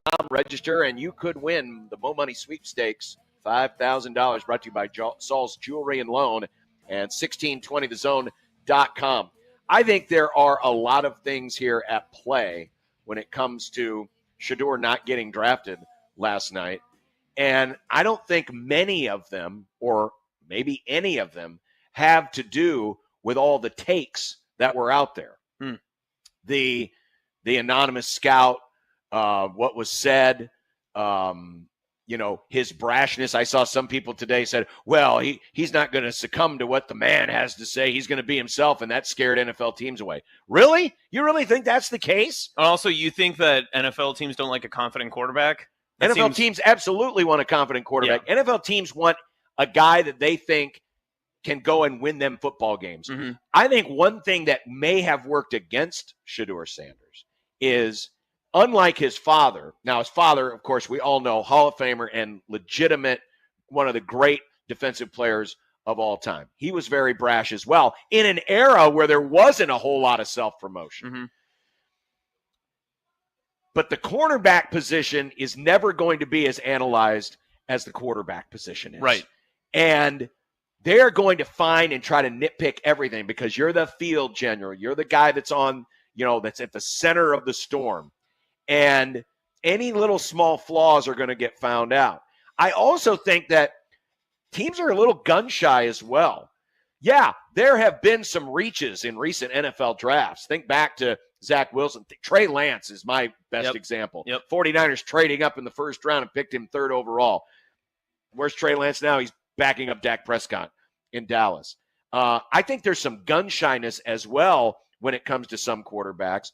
I think the way Shedeur plays the game, while I think it can still be successful in the NFL, I think the lack of athleticism or the lack of perceived athleticism has probably hurt. And then you look at the circumstances in the draft. The teams that really needed quarterbacks, well, the team that needed it the most was at the very top of the draft. They went out and got the consensus best guy that everyone thought was the best guy. But then after that, you had the Saints and you had the Steelers, but there weren't a lot. I mean, there was a whole middle, that was those middle 12 to 15 picks were all of teams, and they even showed a graphic last night on ESPN. They were all teams that pretty much had their guy. Mm-hmm. So a lot of this is also based on circumstance. So I don't think it has much to do with Shedeur's personality. I don't think it has to do with as much as, NFL teams shying away from that personality as it did. Hey, these are the circumstances of what it is. And while we can be all enamored by the bright lights in college football and they can take over a pregame show and they can, bring all the stars on the sidelines, that's one thing. But when it comes to the cold, hard analysis of football that general managers and coaches and player personnel people go through, none of that noise matters. I think Shedeur is a better quarterback than this. But what if I make a comparison to the Tim Tebow draft? It's a little bit of the same glitz and glamour. There's a lot of extra that came with Tim Tebow, right? Yeah. I mean, he had a literal cult following of people. Mm-hmm. No matter where he went, it was going to travel with him. And even went after he was cut from the Broncos as well. No matter where Shedeur goes, he will have this spotlight, whether it's people that he's wanting to follow him or people that are just generally following him. Either way. But even, I didn't even realize this. I just looked it up. That quarterback class in 2010 only had 2 quarterbacks picked in the first round. Tebow and the number 1 overall pick, Sam Bradford. So even in that sense, it's kind of the same when you look at it just generically that there was a top quarterback picked. And in that draft, do remember that everyone assumed Sam Bradford was the number 1 overall pick. Yeah. That was the assumed choice. Of course, Sue was to follow Gerald McCoy after. But this draft was a little bit different because no one was truthfully that sold on the saving grace of Cam Ward or how great Jackson Dart could be.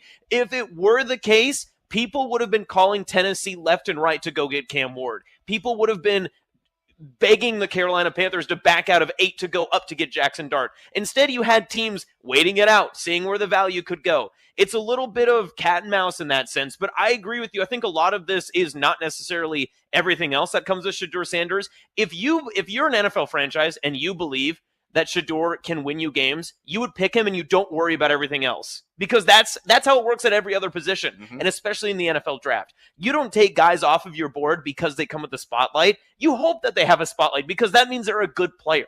That's how that works out. And I don't think Shedeur is a terrible player. There's a reason that he's a top 3 round evaluation. But it's probably more to the sense that he has the most lost sack yardage in Pac-12 history in his single season. He also had a high completion rate, but he also threw the ball more than any other quarterback in the Big 12 this past season. There's a lot of other factors that came into this, especially when you look at, I had even read online too that some people worried about his usage rate as Colorado when you're averaging 45 passes a game. I mean, it's an absurd amount of passes that you get more tape from, but with more tape also comes more flaws and a little bit more issues that can come with it. So scouts had plenty of time to be able to dissect what could be wrong, and it was a lot of other things than just outside of the field of play. One final thing on this, and then we'll move on.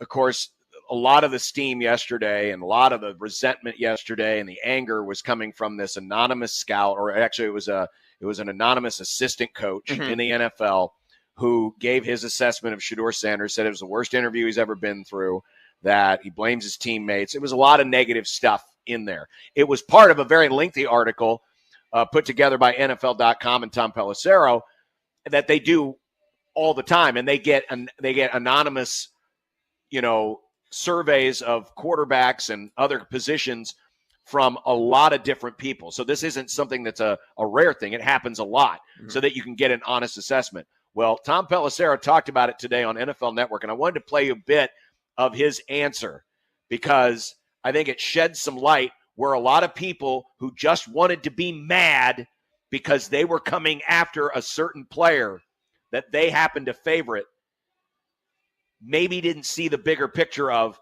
hey, this stuff happens all the time. Here was Tom Pelissero from this morning's Good Morning Football on NFL Network. Go watch the press conferences.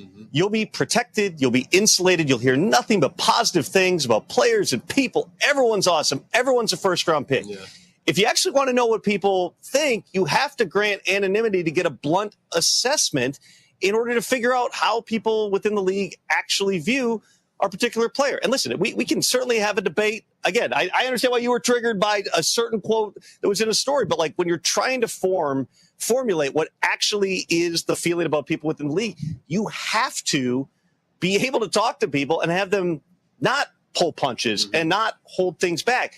The other fundamental misconception is that the idea that like, oh, this is a smear campaign, that's what's caused him to slide. Right. The Giants didn't wake up yesterday and go, we were gonna take Shedeur, but then we read this anonymous coach for a different team didn't like his interview with him. Now we're not going to do it. No, the quotes and the story and the feeling, that's the actual opinions within the league, not one person. That's the consensus opinions among people within the league. So it's not that the negativity or the narratives or whatever are causing a guy to slide. He's not sliding. He's going where the league has him, and the quotes that are out there are a reflection of that sentiment. Can I add this too? After hearing, that's the first time I've heard that. This is such a unique circumstance too, because in years past, how many times have we heard from ex-scout that we got to talk to so-and-so coach, or we went to Nick Saban and he says that this defensive player is cerebral and all this other stuff. You can't get an honest quote from his head coach because you're not going to be able to. Deion's not going to give you, hey, yeah, no, my son, he struggles with the deep middle third, or when a safety drops back, he's not able to read that. You could never go to the Colorado program to get that information, nor could you even probably go to his assistant coaches. Those grassroots scouting departments are unable to, in the Colorado and Jackson State programs, go back and ask genuine questions. That's probably why that had to come out that way, that bluntly, because they are having the first interactions that they have to ask these type of questions in interaction with Shedeur there at the scouting combine, there at his pro day, then in their one-on-one conversations when they fly him out, because they aren't able to do that research generally and genuinely beforehand. That's the only interaction they can have is through there. When we continue, we're going to shift gears because it's movie club time. Woo! Kent Wogelmont's waiting in the green room. Moneyball is the movie pick this week. We'll review that and have more of the Grum coming up on 1620 The Zone.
and never checked it again.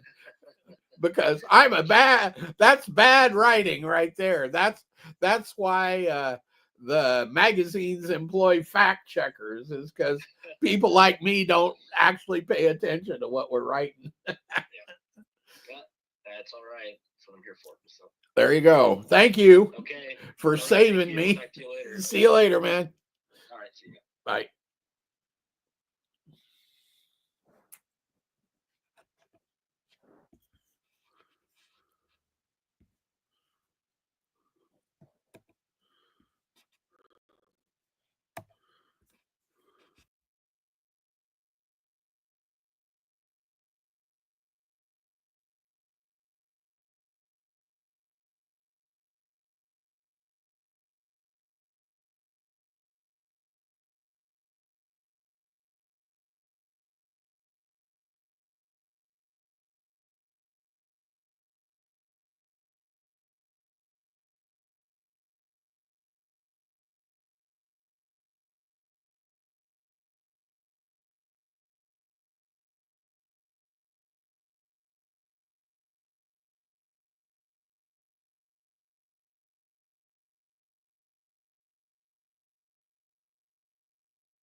Friday, the final day of the week. These are the voyages of the program Unsportsmanlike Conduct. Its ongoing mission: to explore strange new movies, to seek out new bits and new edifications, to boldly go where no radio program has gone before. Oh, Elkent's Movie Club. It's Elkent's Movie Club. Elkent's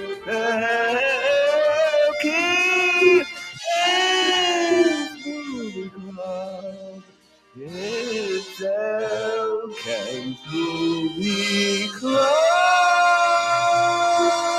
The Friday tradition continues. Kent Wolgermont, Lincoln Journal star, who is looking forward to the Raiders picking Shedeur Sanders tonight. The Raiders. Come on, Kent. I would not scream and holler if that happened at this point. Oh, You know, they got a good player in the first round, a really good player. Yep. I agree. Which is not a usual Raider trick in the first round. They usually blow it completely. This might be 2 years in a row they got it right, and they could use a quarterback, right? I mean, you know, That's true. I mean, they'll have Geno, but someone. not a I long-term- said it earlier. If the Rams end up getting value, I won't be mad if they take Sanders. I really won't.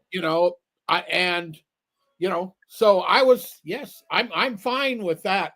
I'm more concerned about the Laker game tonight.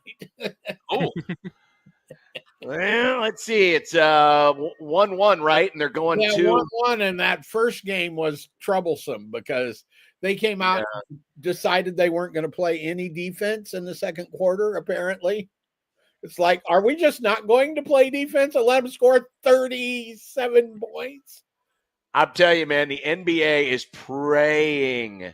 Because imagine what the alternative would be. Instead of getting Warriors-Lakers, which would be a huge ratings bonanza, you would think, and you got star power up the you-know-what, you could have Rockets-Timberwolves. Ooh, an NBA classic, as people say.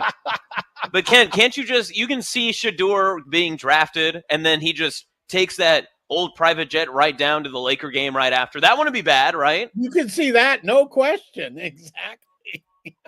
No, and I think I heard you guys earlier. I think I heard somebody on NFL radio today say this, is that he is a victim of over-analysis. He has been so such the highest profile guy in this draft that he's been analyzed to death.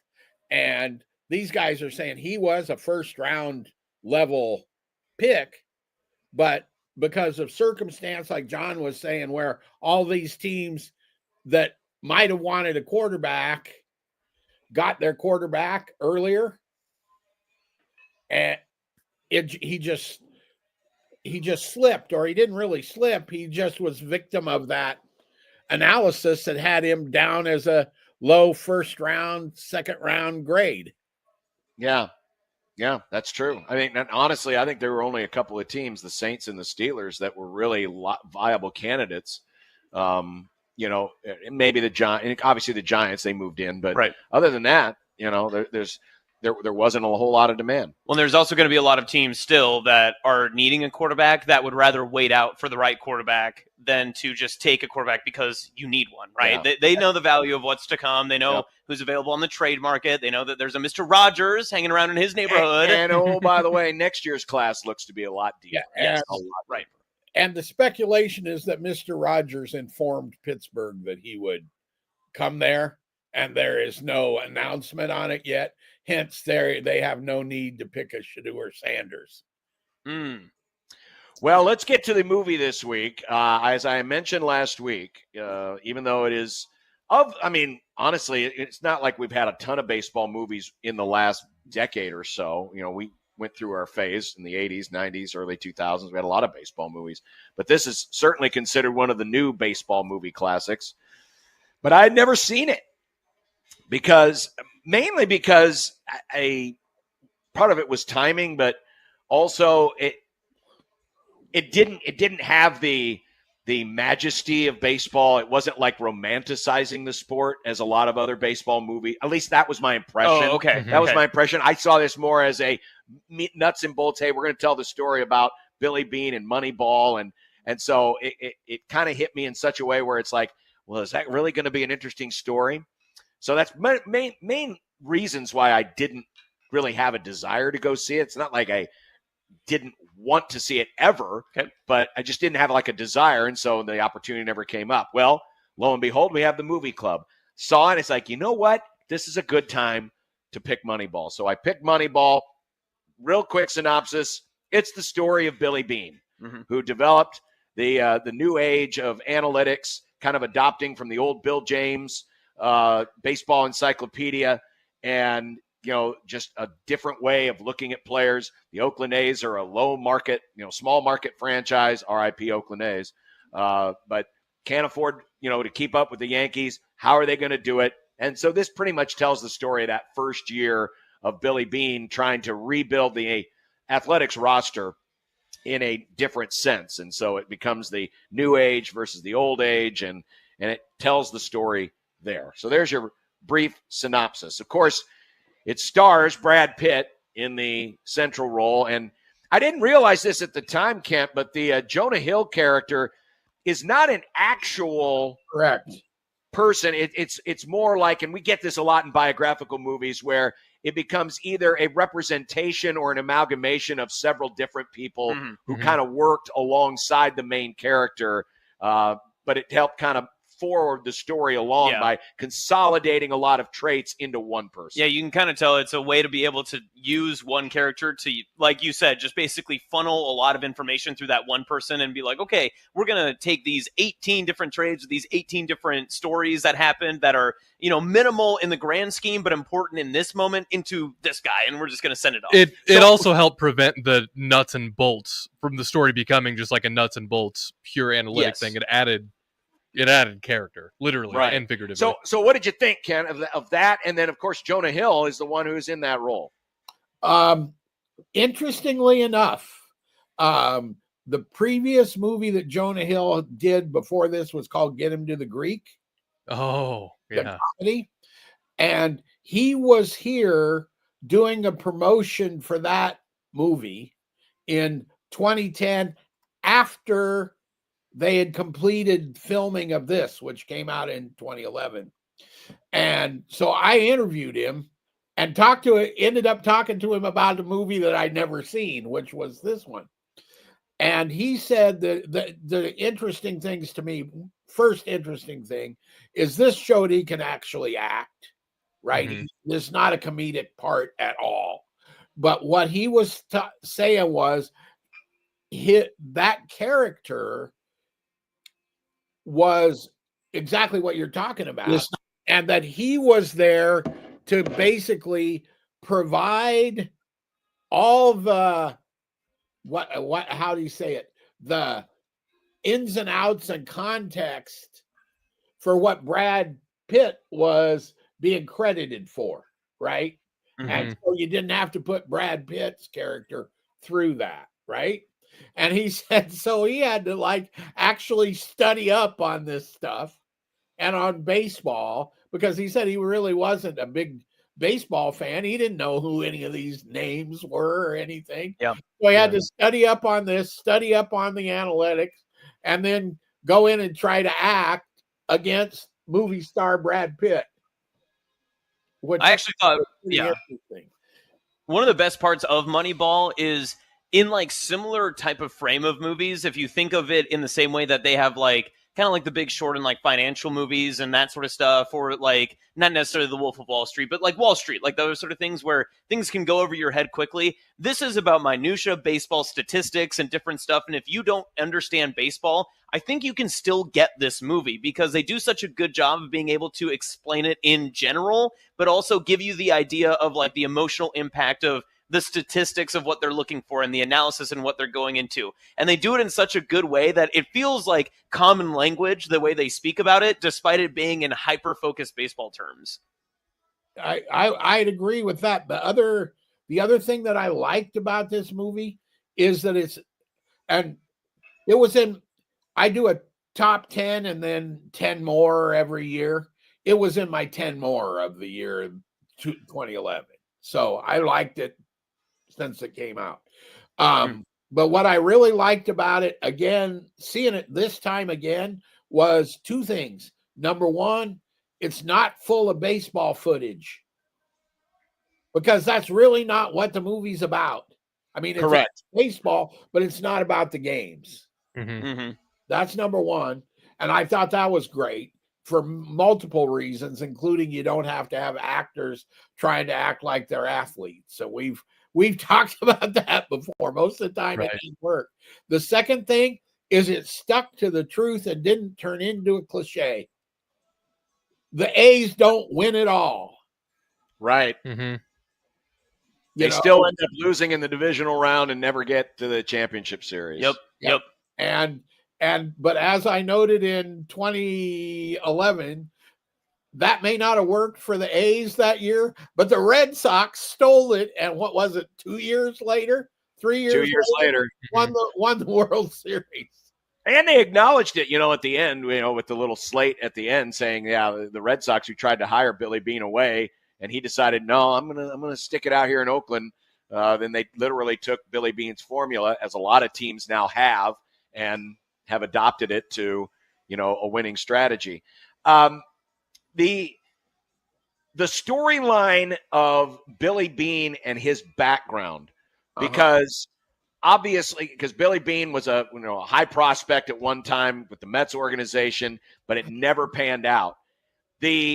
Tying the whole, the scouts thought this of him, and then it didn't work for him, and how that motivated Billy Beane to not be that person to overinflate a kid's or a prospect's, potential because, just because, hey, seat of my pants, this is what I see in you. Instead, looking at it more analytically, what did you think about weaving that in and out of the storyline to kind of give us an idea? Because we know why Billy Beane is motivated to do it from a financial standpoint, because he's basically backed into a corner. But why he believes in the philosophy from an emotional standpoint, do you think that was an important storytelling technique? Oh, absolutely. You had to have that, and you also had to have the stuff about his daughter, the personal life, whatever you want to put it, because otherwise it's boring. Okay? that it might be interesting for a while, but then that process is going to get boring. But you bring in this personal element or whatever you want to call it, that really help, as you say, it's a storytelling technique. It pushes that other story along from a personal perspective rather than a analytical, this is my job kind of thought. And it also it lets your actors act, I guess would be a way to say that, right? It lets them create a character, right? If you don't have that, it kind of works against him becoming anything more than like a cipher, so to speak. And the other thing that I think is really important to note here is that Brad Pitt, Mr. Handsome movie star, doesn't come off as, he comes off as kind of this everyday guy, right? Who's doing not as, this isn't a, and I thought he was quite good. I thought Philip Seymour Hoffman is great as the manager, right? The late, great Philip Seymour Hoffman. I mean, you can hear a manager doing that, right? You can absolutely. You just hear it, just not this week in the surveys on the NBA guys, just going off on how much they hate analytics, how they think a lot of them ruin the game. Same exact complaint, only delivered by this great actor, or I thought he was a great actor, and the daughter, whose name has completely escaped me, I thought was very good as well. I'm trying to find. Is that Sharon? Or am I thinking of somebody else? I'm looking here, trying to find out. No. Or the actress name? Yeah. What was her name? I'm looking at the cast listing and I can't find it for some reason. But going back real quick to Karis Dorsey. Okay, there you go. And this is me more being a baseball purist.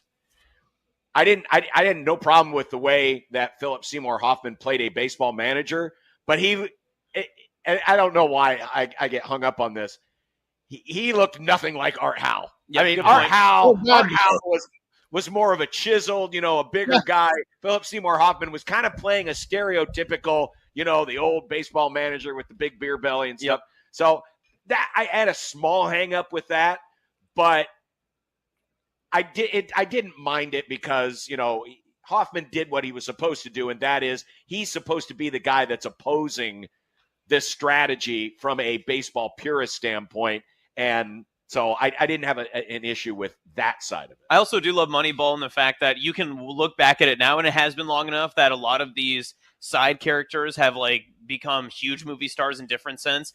When I go back and I watch it, obviously Philip Seymour Hoffman has passed, but it's almost every time that the first scene you see him in, you're like, is that Philip Seymour Hoffman? Because you never expect to see him in a baseball uniform, and you're like, oh, there he is. And then Chris Pratt in this movie, every time that I watch it, I always forget that it's Chris Pratt until he does that dumb first base question, and he's just like, oh, well, it's not that bad, right? And they're like, no, it's incredibly difficult. That's one of the best parts of the entire movie. Yeah. I think the other thing that is interesting about this movie is that it got passed on from director to director to director. There were 4 or 5 directors that were attached to it, including Spielberg at one point and Steven Soderbergh and whatever.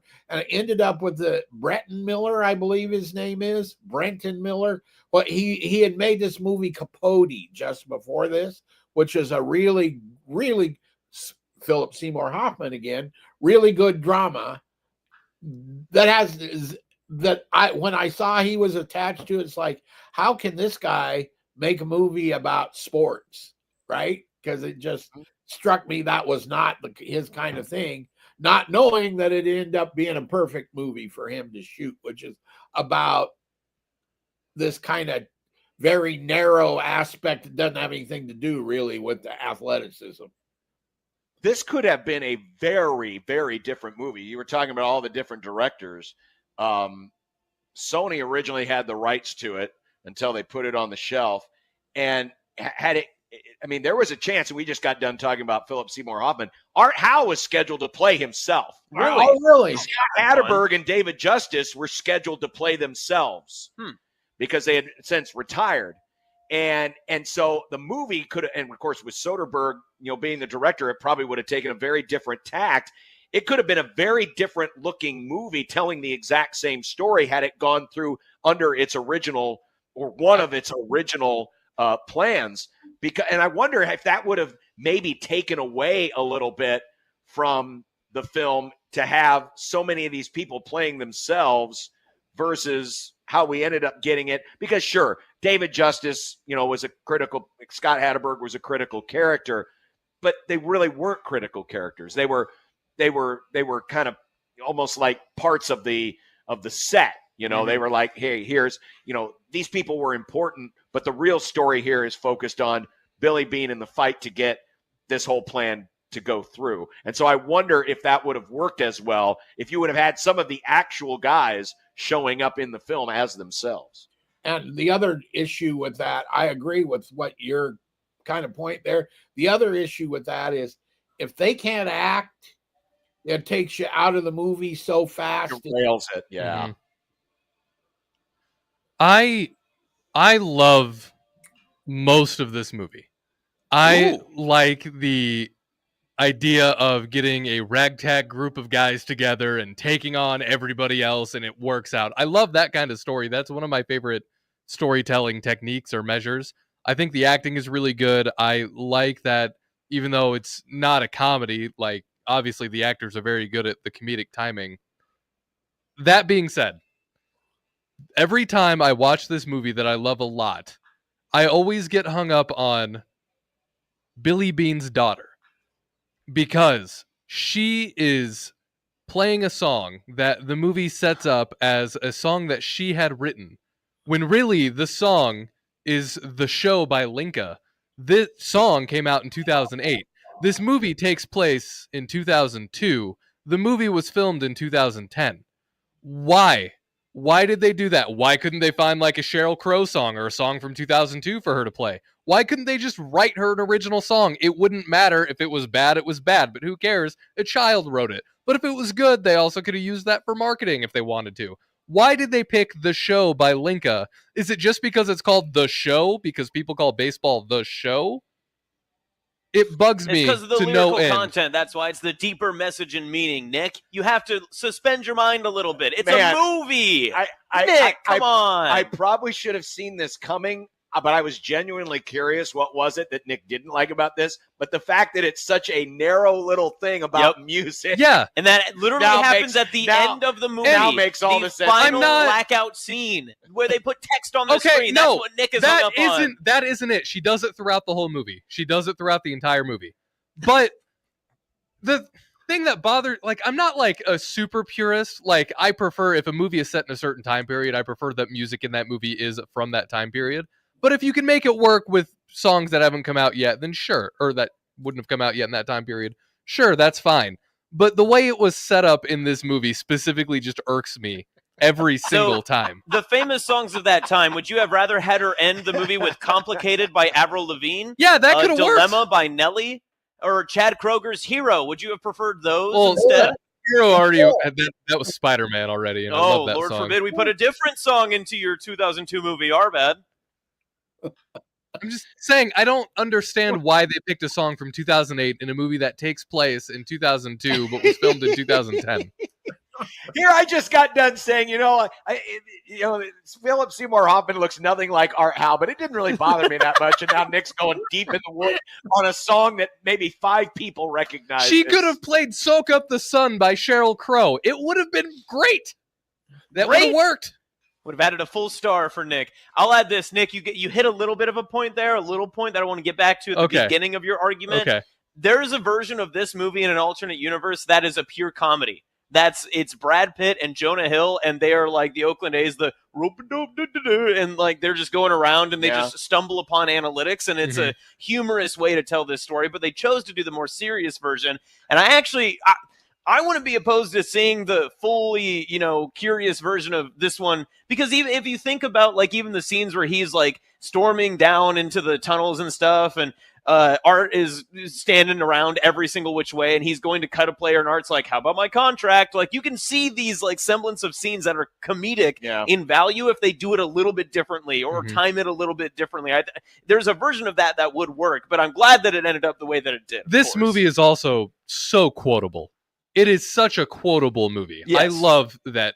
So, like, the Yankees are paying you $3.5 million to play against them. That's great. If I point, you talk. If I point, you don't talk. Part of where those quotes come from, right? Is Aaron Sorkin came in and did the final rewrite on it. And some of that is pure Aaron Sorkin. Some of that kind of dialogue you're talking about. Fantastic. It's just pure Aaron Sorkin. I have no idea, John. Did you look and see where was this thing? Was this actually filmed in that crap hole of the Oakland County Coliseum? Moneyball was primarily shot at two stadiums, Dodger Stadium and the Oakland Coliseum. Yeah. They also included Fenway Park, of course, Blair Field in Long Beach, California, and most scenes were filmed in downtown LA and Santa Monica. Yeah. Okay. Yeah, it would have been hard. I mean, when he comes out on the field, I mean, because they weren't using a lot of CG back then, I don't think. So, yeah, it definitely looked like a lot of it was shot in the old crap Coliseum, as you call it. I don't know if the locker room, I don't know if that's the actual locker room. That was kind of what I was wondering, because that locker room looked like it belonged in that place. Let's just if any of you guys ever at that stadium? I have never been to the Coliseum. No. I've been there for A's games and for Raiders games, and not good. So really quick, I thought it was interesting the way they filmed some scenes. Like there's a scene when Chris Pratt is pitching, and they just kind of make it all dark around him, so they didn't have to try to simulate the game that was happening or set it up exactly right, because people would like nitpick it, and I'm sure it saved money.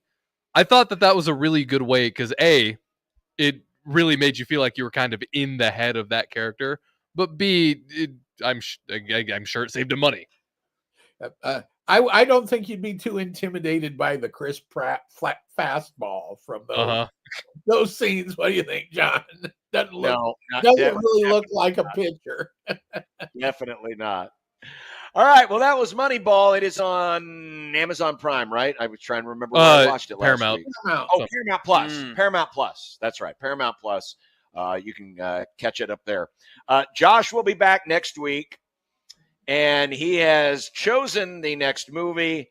It is probably picked a running movie. Artificial Intelligence. Oh, no. AI, Artificial Intelligence. Is this the one with Haley Joel Osment? I don't know. I don't know. Ken, do you? Yeah. Yes. Absolutely nothing to do with the film itself. We used to get little gifts or whatever you want to call it that were attached to the movies, like, I've got a blanket in there that's Warner Brothers and, logo on it and just stuff like that. And for AI, they sent a real nice watch. Mine fell apart within a month. Oh, no. So I hold that against AI. Well, we'll find out how badly he holds it against him if it's still a bad review next week in the movie club. Well, Kent, good luck to your Lakers, and good luck to the Raiders this weekend as they fill out the rest of their draft. Yes, I will have.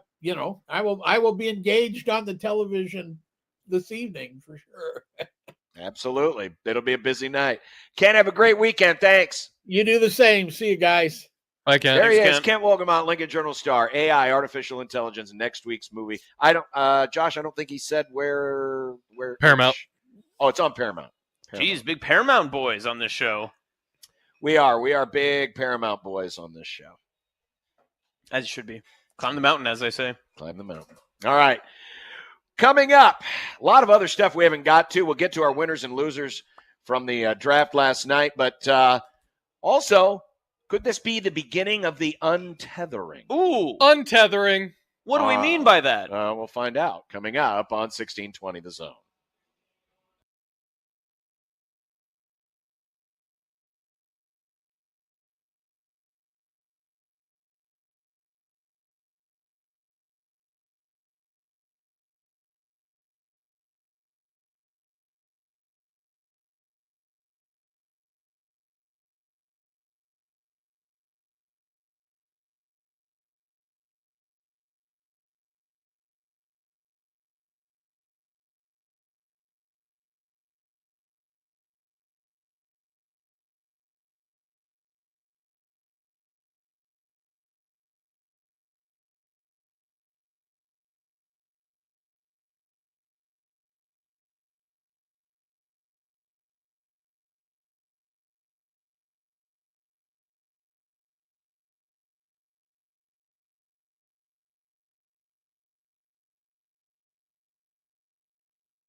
John Bishop Austin. Oh. Come on, John. You know this. I almost said Austin Chapman. Oh, tough. John, how dare you? Here, HowDareYou.com. John, I'll put his name Austin back up Jacobson. there. There you yes, go. I know. It's Austin Jacobson. I didn't even look at it. I knew what I was talking about. Welcome back to the ballpark. I'm Welcome sorry back to about the it, Drum. Boston. That's okay. This came out actually yesterday. We just didn't get a chance to get to it.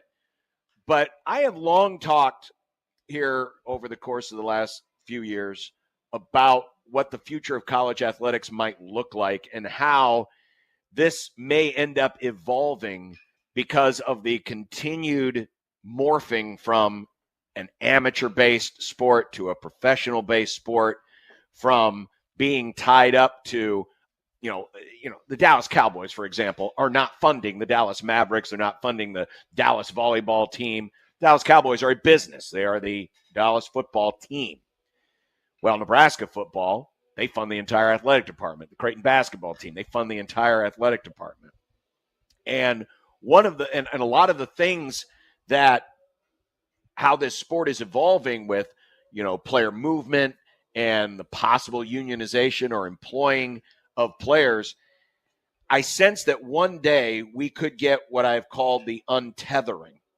And that is Nebraska football moving away from being an official University of Nebraska entity and becoming Nebraska Football LLC, where they are their own separate entity and they might rent or lease their facilities from the university. So there's still a business partnership of sorts, but it would clear them away from necessarily having to be responsible for the entire athletic department. They wouldn't be subject to all of the same rules. It would be easier to organize and figure out who's supposed to be where if Nebraska football was its own self-sufficient entity, separate and removed from everything else.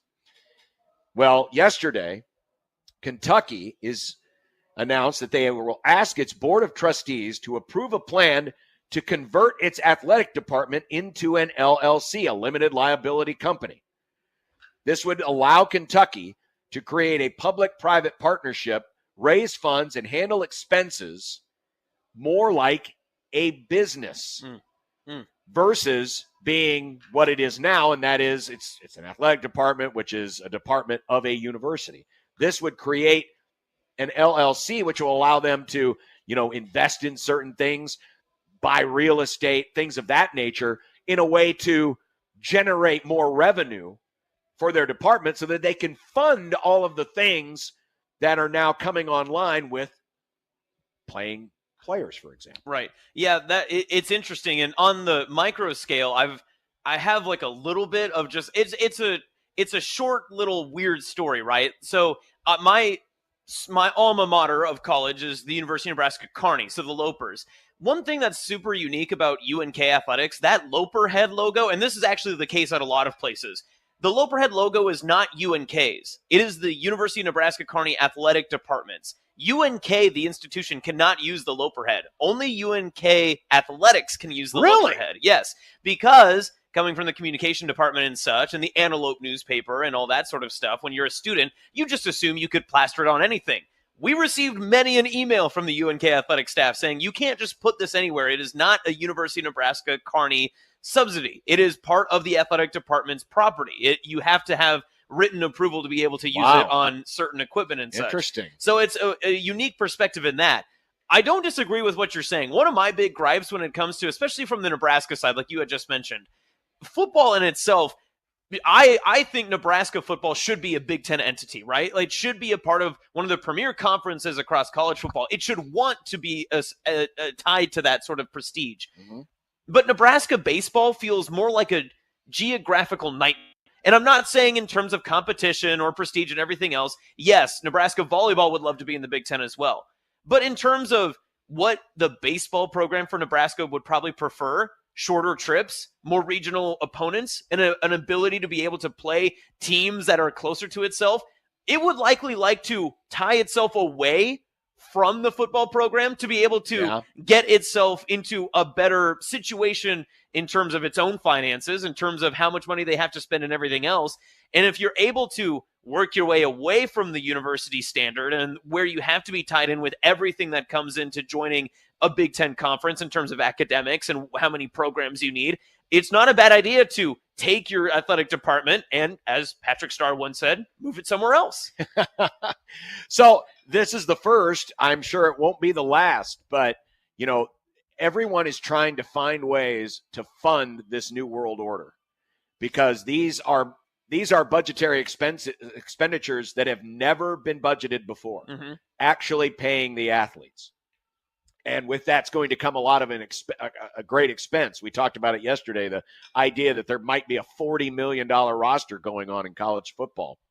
When last year we were talking about Ohio State being the top of the food chain at $20 million. Yep. How are you going to keep up with that kind of exponential growth? And how are you going to be able to manage all of that when you're still conducting business in a traditional way where it's, well, we're going to sell our TV rights and we're going to get the money from here. We're going to get our money from ticket sales. Well, now Kentucky, through this LLC, could become more like a business where they have other investments, and that can be a way that they can fund everything else that they're now being asked to pay for. And it's also a way to tie yourself away from other corporate responsibilities, right? Right.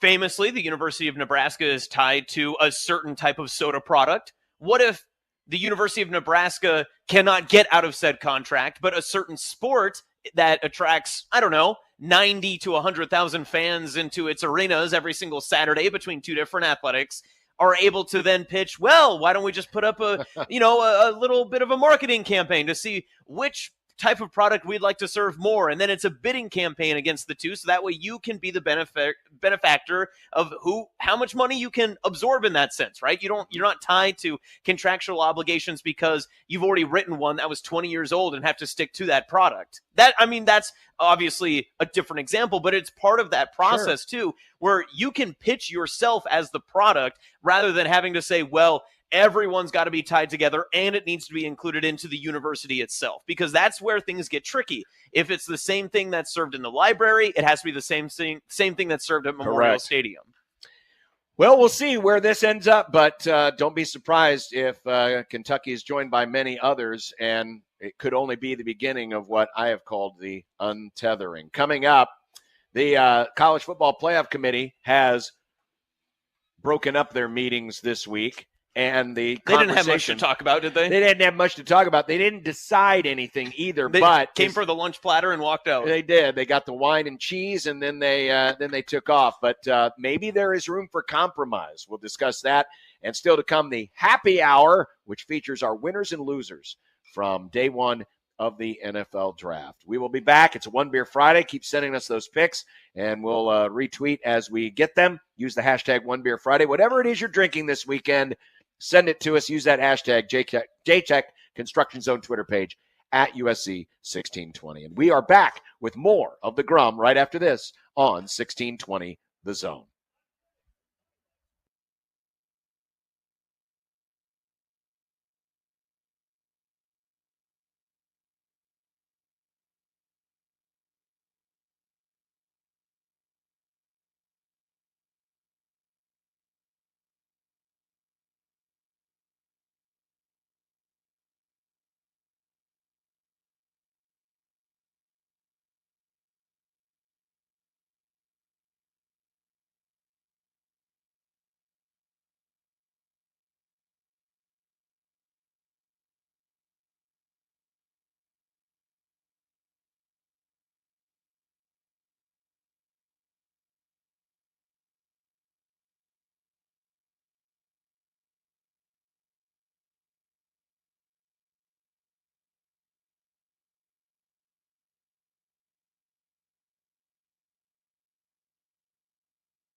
So the College Football Playoff Committee met this week. And no, we still don't officially have a format for next year's playoff. I mean, we know it's going to be 12 teams, and we know where the bowl games are going to be, and we know that the sunset over the San Gabriel Mountains is going to be pushed back because they've moved the kickoff up of the Rose Bowl. But as far as how the teams are seeded, that has not been determined yet. There is hope by some that they go to a straight 12-team seeding formula where it's the number 1 ranked team is seeded first, number 2 ranked team is seeded second, and so on. But the reason why that hasn't happened yet is there continues to be conversations about the future of the playoff. Are we going to add more teams? Are we going to have the 4-4-2-2-1-1-1-1-1-1-1 format? That has been a lot of ones. Been pushed by the Big Ten Conference. Well, the guy who's probably the most on top of these types of issues than anyone else, Ross Dellinger, wrote about it today on Yahoo Sports, and he wrote this. He said, the fact that the SEC and the Big Ten haven't rammed through the 4-4-2-2-1-1 format is telling. Despite work on the model from each of their conference staffs and wide support from their athletic directors and presidents, the conferences have yet to formally take procedural steps to adopt the format. It may be a sign. Is compromise afoot? Interesting. Compromise, of course, being that, well, if you scratch my back, I scratch yours. The Big 10, the Big 12, and the ACC do not want that format. No. Along with most of America. Yeah. Really, the Big 10 is the one that really wants this. The SEC is fine with it, but they haven't really, gone gung-ho in backing it. So this has mostly been a Big 10 pushed through idea.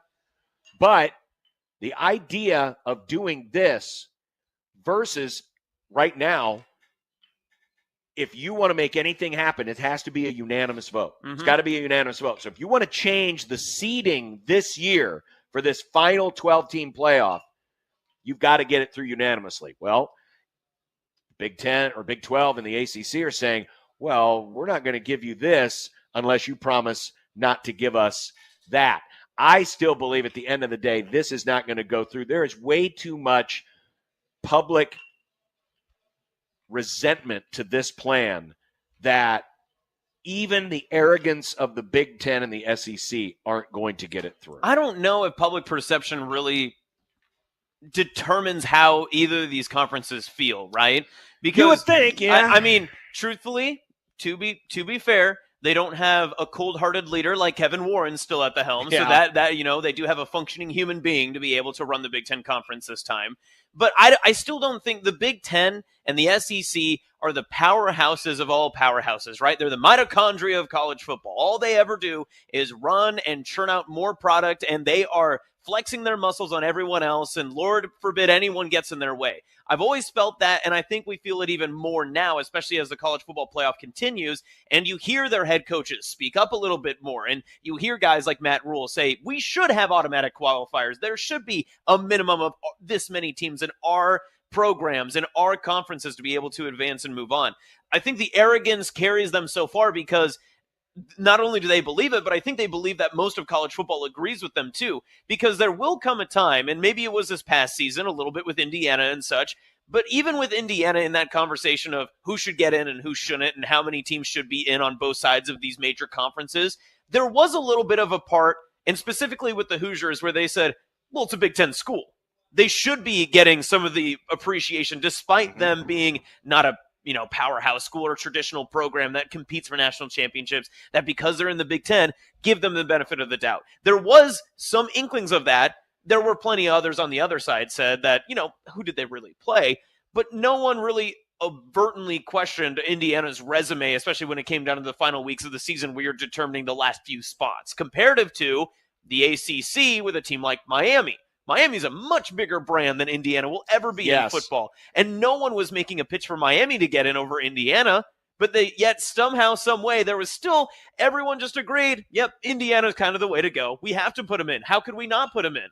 Because they were Big Ten. And, by the way, more ammunition for the Big Ten SEC argument of two conference dominance came last night. 26 of the 32 draft picks last night were either SEC or Big Ten players. Now, a part of that, though, and not to, scream to the fences again that it's obviously transfer portal and all that stuff, but a lot of those guys, not all of them, but a lot of those guys were at original schools or lower level programs, even lower Power 4 schools that transferred up into Big Ten and SEC schools that then moved their way forward as well. I am not against the notion that these conferences aren't better than the Big 12 and the ACC. Mm-hmm. I mean, they are better. But that's the reason why this format is such a mistake. Because one thing that has always generated conversation in college football, and you can say it's right or wrong, that we shouldn't determine playoffs by opinion. Fine, I'll hear that. But that has driven this sport. That the perception has always been a big part of this sport. What this 4-4-2-2-1-1 format does is it completely changes it and goes the opposite way, but it creates quotas. Yeah. And you do not want quotas. The NFL playoff format does not have a quota that the NFC West gets 2 teams in while the NFC South gets 1. No, it's all based on merit. Yes, the division champs get in, but everything else is determined by merit. In college football, of course, because you have so many conferences and you really can't determine it, you don't have a true round robin, you don't have a great scheduling format, you can't do it that way. So in lieu of that, we still have the selection process. I still think, as much as I have resented at times the selection process, I think it's an important enough part of the sport that it needs to stay in the sport. Mm-hmm. And even if you keep it in, the Big Ten's going to get its teams in every year anyway. You just mentioned it. Indiana, a nothing in football forever. Mm-hmm. There wasn't a whole lot of pushback towards them getting in the playoff, but Miami with an almost similar record. And the number 1 overall pick. Yeah, people were kind of like, do they really deserve to be in? Yep. At the end of the day, who won out? The Big Ten affiliated team, even though it wasn't a big brand name. Right. So that's proof enough to know that they're going to get their teams in.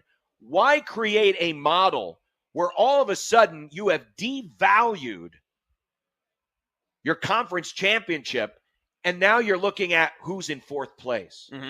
Because there's going to be years, it's going to happen, where that 4th place SEC team or that 4th place Big Ten team isn't really going to be that good. And there might be a 3rd place Big 12 team or ACC team that has the appearance of being better. But because we have this new quota system, it's going to be all skewed. But those moments are going to be few and far between.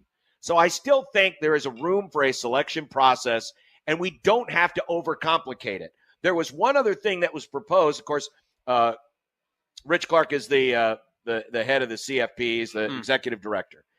He proposed a model that was supposed to be a compromise between this Big Ten 4-4-2-2-1-1 model and the existing 12-team format. And here's how it would work. Within the format, conferences would be ranked by the selection committee using a data-driven system such as their non-conference winning percentage, previous playoff success, etc. The highest-ranked conference would get 4 AQs, the second would get 3, the third would get 2, and so on, with a spot reserved for the best group of 6 program.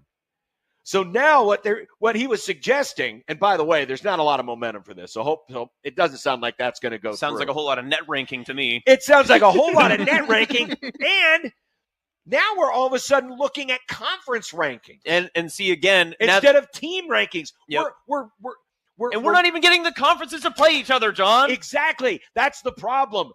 There's not enough non-conference data points anymore, with more and more teams backing out of these non-conference scheduling agreements, that there's not enough data points to effectively come up with a data-driven system to tell me that, oh, the Big Ten was better this year than the SEC. And even in that sense, this next year, let's use it as an example, right?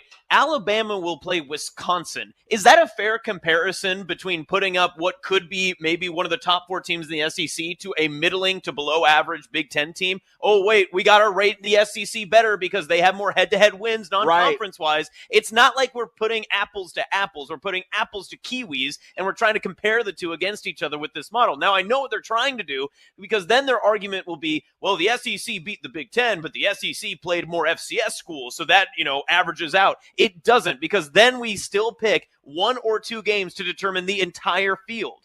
I kind of back to before that. It goes into what you just said, too. I'm going to use a lot of words here, so follow along. Okay.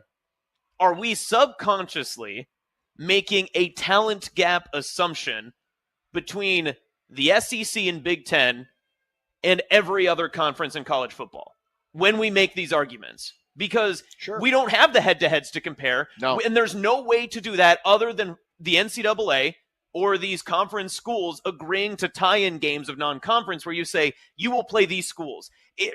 You almost have to go to a model of like the NFL, where if you are 4th place in the NFC West, you play the 4th place team from the previous year of these certain divisions. Mm-hmm. So if Nebraska finished 9th overall in the Big Ten, they would play every year. It would be an open date, right? And they would play the 9th place school of last year from the SEC.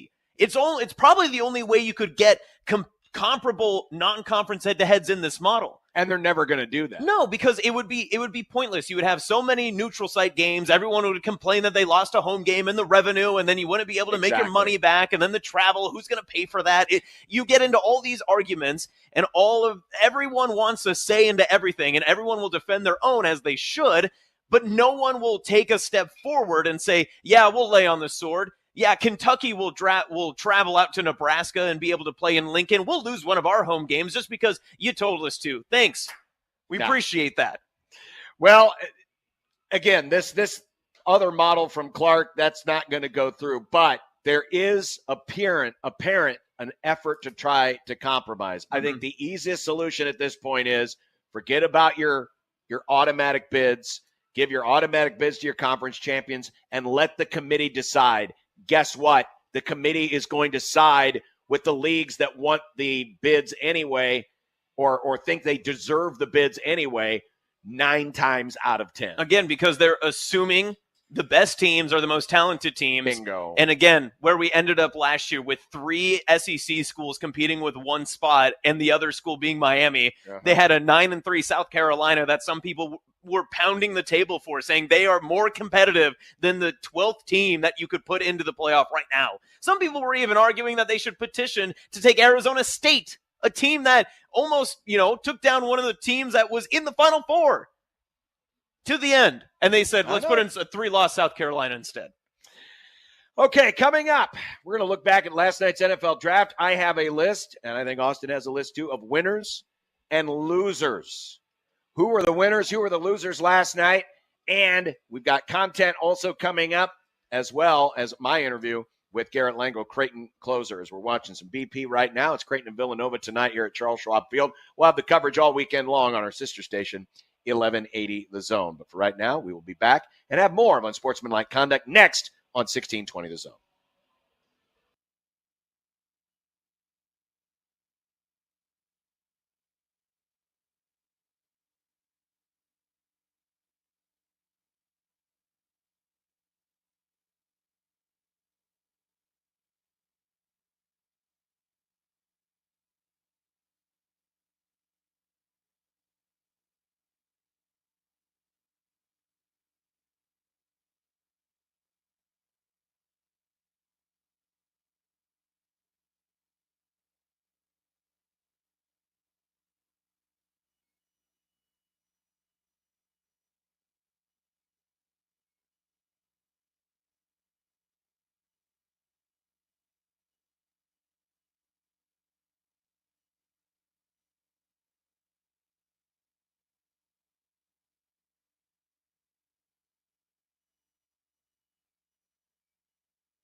it'd be nice to have a boat. Throw. It would be nice to have a boat. Throw. It would be nice to have a boat. Throw. It would be nice to have a boat. Throw. It would be nice to have a boat. Throw. It would be nice to have a boat. Throw. It would be nice to have a boat. Throw. It would be nice to have a boat. Throw. From your mom.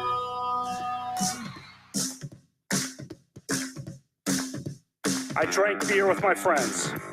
Sometimes I had too many beers. I liked beer. I still like beer. Had beers, have some beers. One beer, drink beer, drinks beer, drank beer, and drinking beer. Upstairs, downstairs, where was it? I don't know, but I had one beer.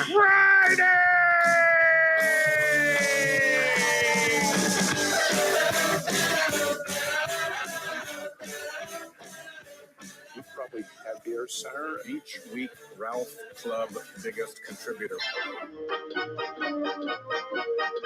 Yeah, for that. I like beer. I don't know if you like Beer Center or not.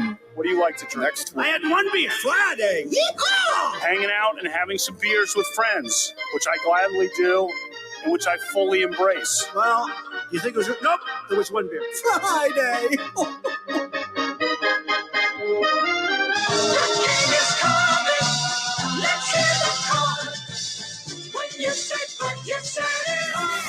I mean, Nick, you missed an opportunity here. Austin was pretty much mimicking through gestures the entire One Beer Friday Open there. I mean, you were doing a beautiful the dance, song.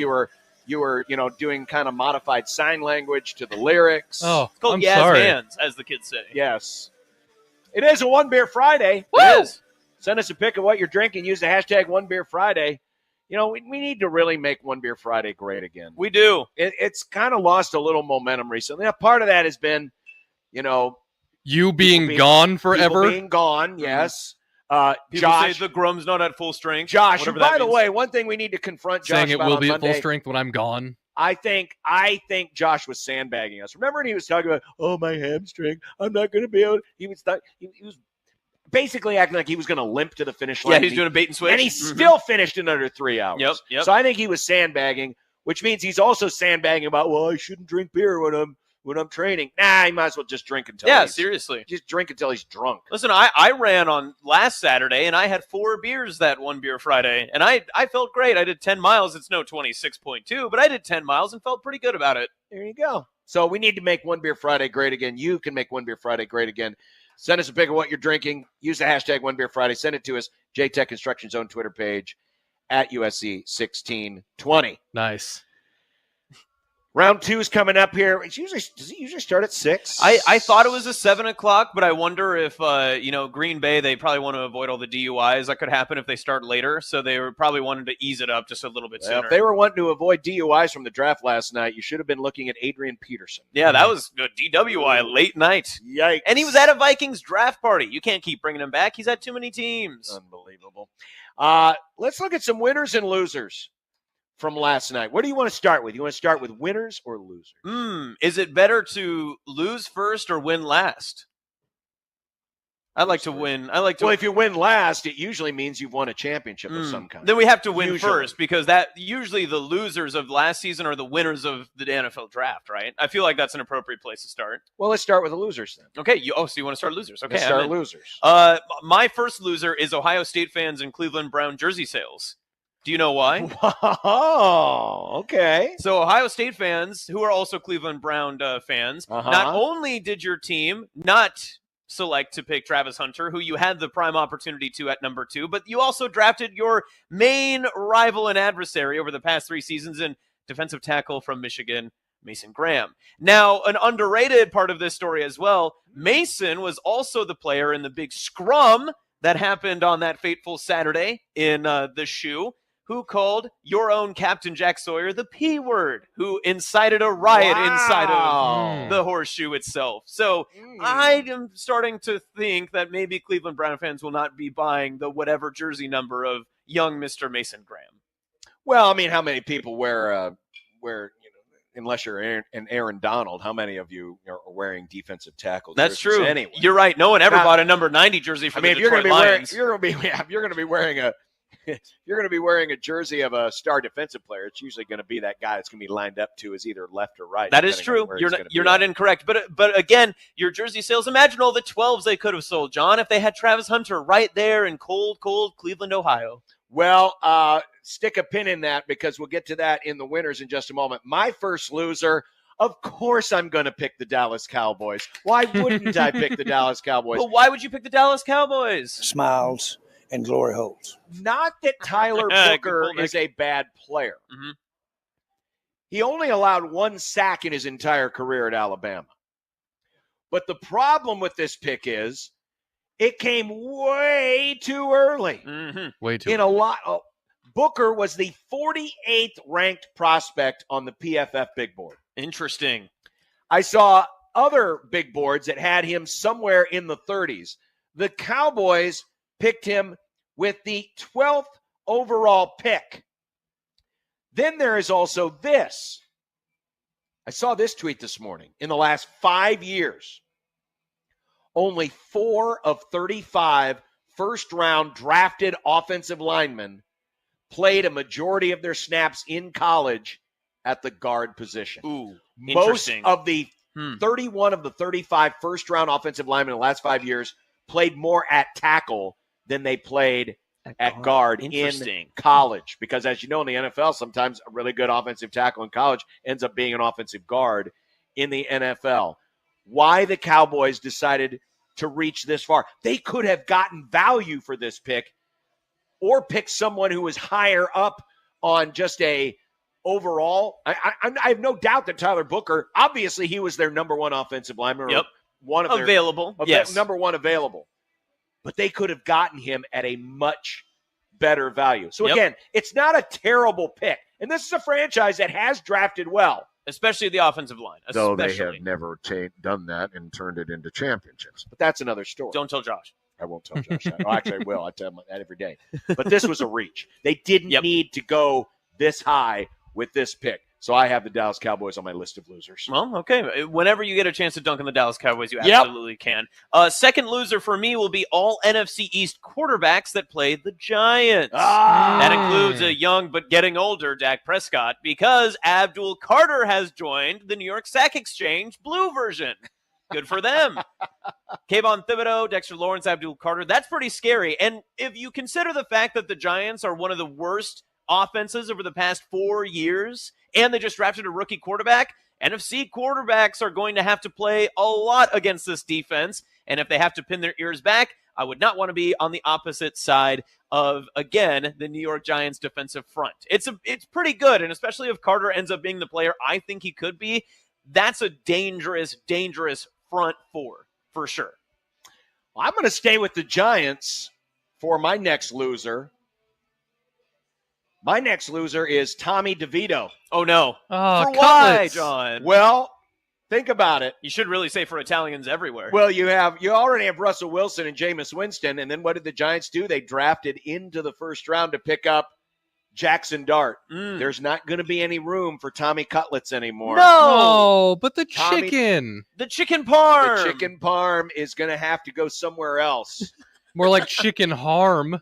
Maybe he could play for the New York Jets and keep his apartment. Yeah. So Tommy DeVito is my second loser. My final loser I have, and this is a more serious note too. I do feel sincerely bad for this, but Will Johnson's degenerative knee or leg or whatever is going on. Oh, man, yeah. if we didn't have the Shedeur nonsense going on where Mel Kiper was fawning over the younger Sanders, Will Johnson would be the best available player that everyone has maybe taken off of their board completely. He was unable to run the 40 at his pro day, and I believe the combine as well. He, in my eyes, was one of the best cornerbacks in the Big Ten year after year after year. He turned the tide of the USC game in the Miller Moss late interception return for a touchdown.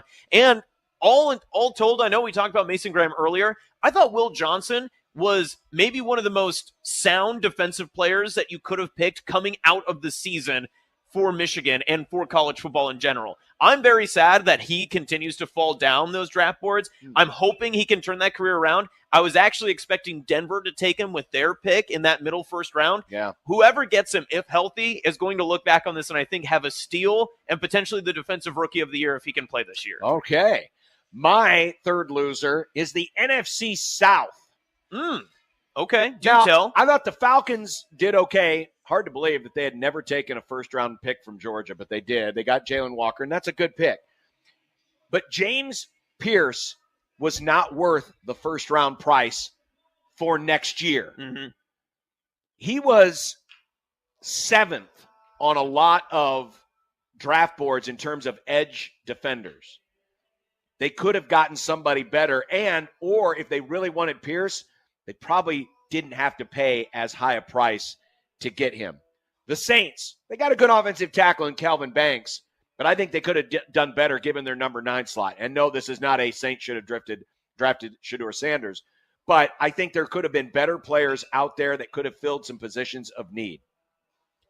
I also like Emeka Egbuka. As I predicted yesterday, I thought the Rams would trade back and maybe pick Egbuka in the second round. Instead, the Bucs took him at number 19, which I think is like 15 or 20 spots higher than he probably should have gone. Again, fan of Emeka Egbuka. Yep. I just think that the Bucs overpaid for that spot. They could have drafted somebody better there.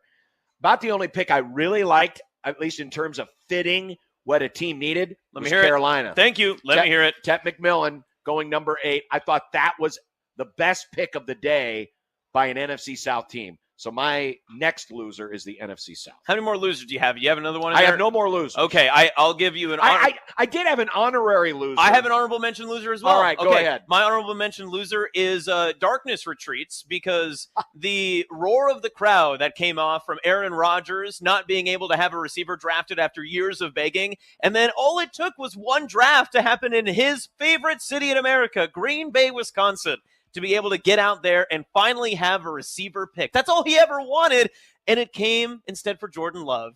It was loud enough that I assume in his Darkness Retreat or ayahuasca trip that he was on, he probably heard the rumbling somewhere. With the 23rd pick in the 2025 NFL Draft, the 13-time world champion Green Bay Packers, for the first time since 2002, draft a wide receiver. Listen to this crowd. Oh, baby. Matthew Golden, wide receiver, Texas. And he's here. And he's Nothing here. better. So then, good. And then they went on with the Go Pack Go thing for about 20 minutes, it felt like. I've never heard that so many times in my life as I did last night, but that was quite the moment. My honorary loser, and it's not so much, again, it really has nothing to do with last night as much as it does the circumstances, but the Pittsburgh Steelers. Ooh. I mean, Derek Harmon, they needed somebody at tackle. They needed that next Cam Hayward, and I think they got it. But this is the team that's going into camp with Mason Rudolph at quarterback. Mason Rudolph. Aaron Rodgers is basically holding them hostage. Yep. And now, who knows? Maybe they're going to play the long game and maybe sacrifice this season for what could be a better draft next year, which is a much better quarterback draft. I doubt that's the case because the Steelers have prided themselves on not having any losing seasons under Mike Tomlin in umpteen million years. Mm-hmm. But a lot of this is circumstantial. It just felt like the Steelers are in a bad spot. Yeah. And I really don't think they wanted Shedeur Sanders or want Shedeur Sanders. They could have taken him last night, but they decided not to. Yep. And then we got the sad news today that Derek Harmon's mom passed away after the draft last night. Yeah. She had been hospitalized, so just a bad night overall. But again, I think Derek Harmon's a good pick. But from the Steelers' circumstance right now, it's not a good look. It is one of those, too. We've mentioned it before. If it was a quarterback healthier draft and a lot more talent to be able to pick from, the Steelers this year probably try to make a move up and be able to go get somebody, but not an opportunity to. Let's get winners. Winners. I'm going to start. I was saying this in the car as I was driving home. My first winner is the Cleveland Browns. What? I loved this trade Whoa. with Jacksonville. Not that the Browns passed up on a great talent. Certainly they did. But now the Browns own 2 first-round picks. Their 2025 quarterback was not there. Mm-hmm.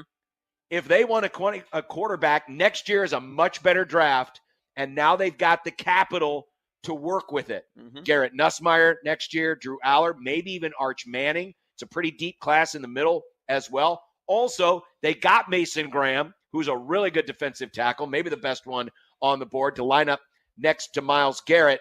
Oh, and tonight they've got 2 out of the first 4 picks. So they may still end up drafting Shedeur. Who knows? They could, but they are in a great position for next year's draft. I loved this trade by the Cleveland Browns. Did not dislike it from a Jacksonville standpoint. I do believe that 2 teams can both benefit from a trade. Yep.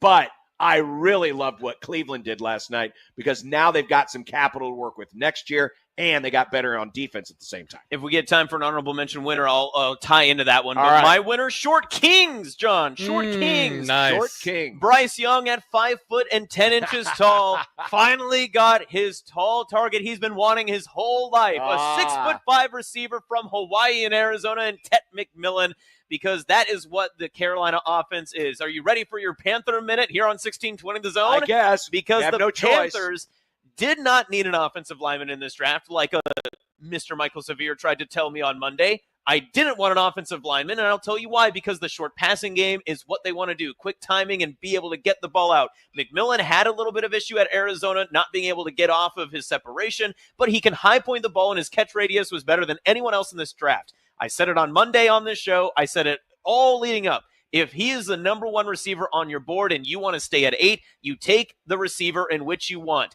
And guess who else wanted Tet McMillan and told the draft room, if he's there, you better get him? Mr. Bryce Young himself. Came out on record today and said, Right. I told the war room, if we have a chance to take him, that's the guy that I want. Their photos standing next to each other are hilarious, but their connection hopefully a little bit better. Well, you want to be self-serving with one of your winners? I'm going to be self-serving. Please do. My Oh, of next course. winner, the Los Angeles Rams, another team that traded back, in this case, traded out of the first round and got a second first-round pick next year. I mentioned it in the losers. I didn't like what the Falcons did in terms of trading up and making that pick. I think they paid way too high a price. Meanwhile, the Rams will be in the market for a quarterback next year. It's a better quarterback draft. And last night, it was, they had their press conference last night, and Sean McVay was said, well, what do you think about having 2 picks in next year's draft? His first words were, for now. Oh, So they could be shuffling and moving. But I got one thing to say to you, Atlanta. Die, Falcons, die. Oh, I I'm hope with you you. finish in last place. I'm next with year. you. Let's we go. want that number 1 overall pick. Thank you, Atlanta. Thank you, Atlanta, for making this trade. I loved this. I thought the Rams did the right thing here, especially with what they got back. So once again, Les Snead and Sean McVay, it's such a great feeling when you trust the leaders on your team to make the right decisions. It's not perfect. I'm not saying they're perfect, but every time they make a move, I immediately think, those are my guys. They're my leaders, and I trust them. Fleece the Falcons. Fleece the Falcons. The Falcons. They did. Thank you for your service, John. I appreciate All that. right. All right. So my final winner until our honorary winner, Colson Loveland of Chicago, and now the Bears. Number 1 Really? rated tight end out of a couple of different mocks. Some people wanted Tyler Warren out of Penn State a little bit more. I like the fit with Colson Loveland because his favorite tight end he emulates his game from, Mr. Sam Laporta of the Detroit Lions. Now, remind me, John, where does the head coach of the now Chicago Bears, where did he reside previously in the past few seasons? Ben Johnson? Where did Ben Johnson come from? The Detroit Lions. Oh, that's right, the Detroit Lions. And do you Thank know whose tight end usage rate as an offensive coordinator was the highest in the NFL? Ben Johnson. Ben Johnson. And not only that, but you also get another tight end that a lot of people feel pretty positive about, and Cole Kmet already on the roster.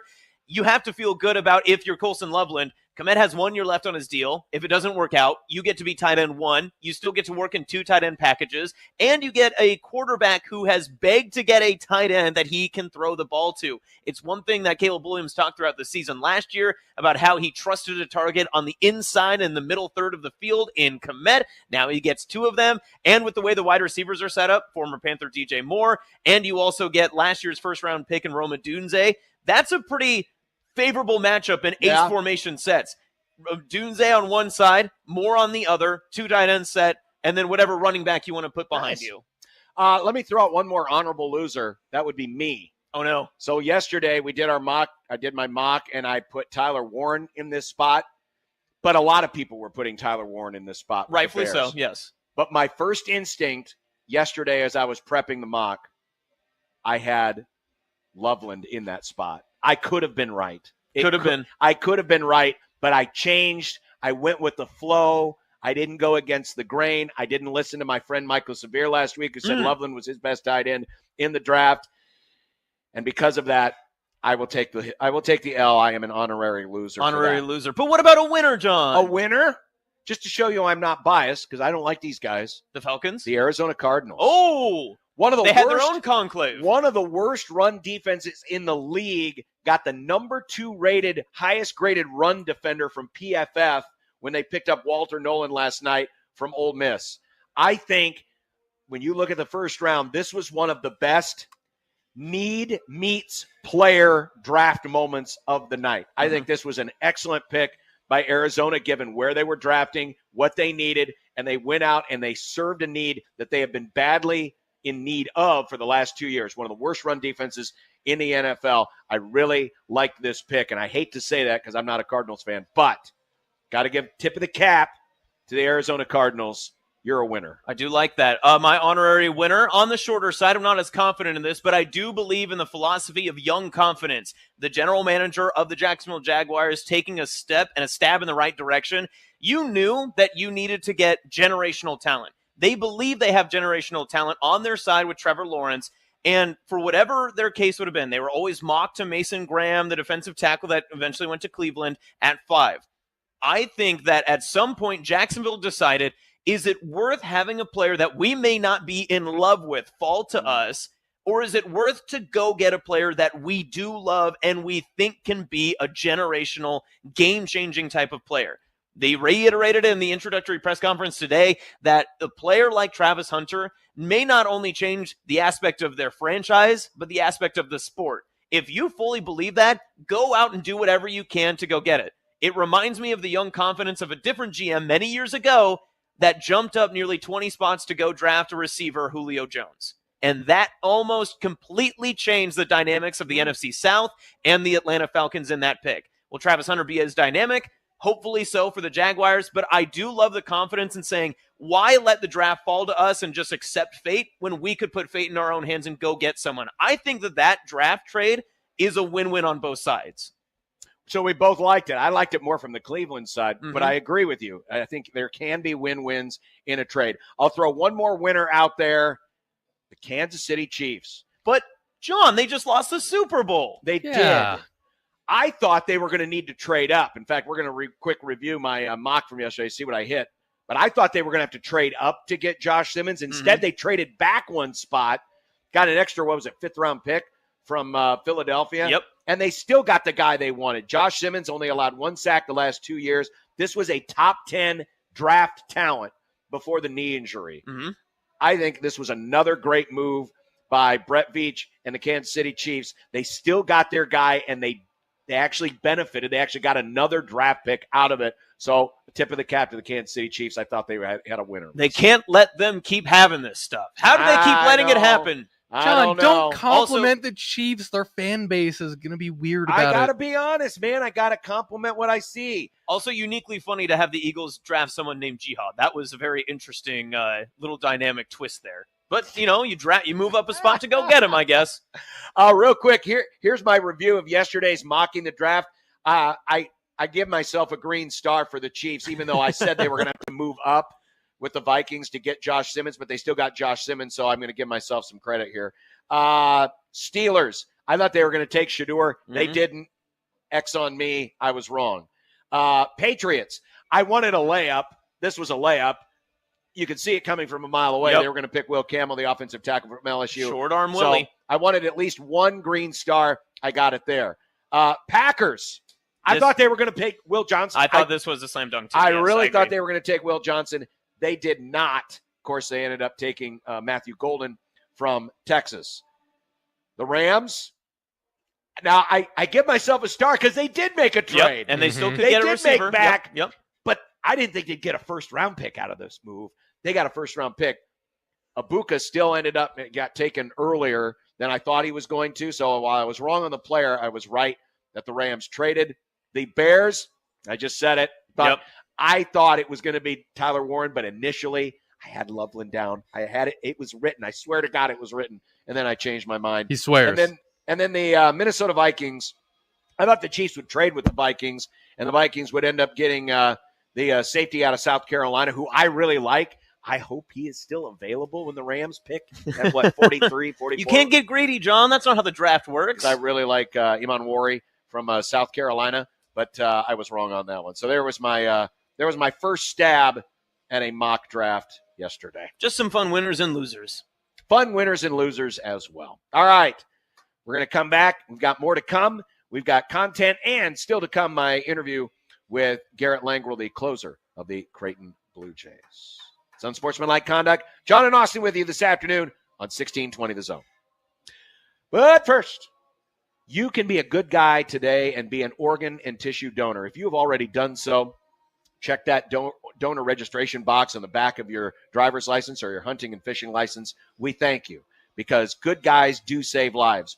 A healthy donor can save up to 8 lives through organ donation and countless others through tissue donation. If you haven't, check that box. If you're not an organ and tissue donor, I strongly encourage you to look into becoming one because it's so easy. First of all, it's a very selfless act.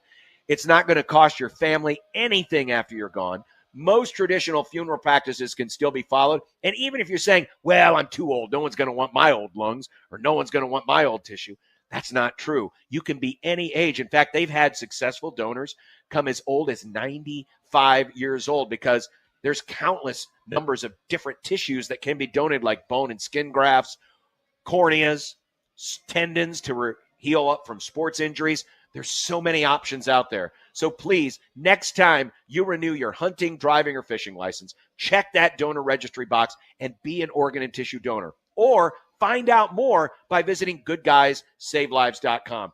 Save up to 8 lives at goodguysavelives.com.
I made you some Unsportsmanlike content.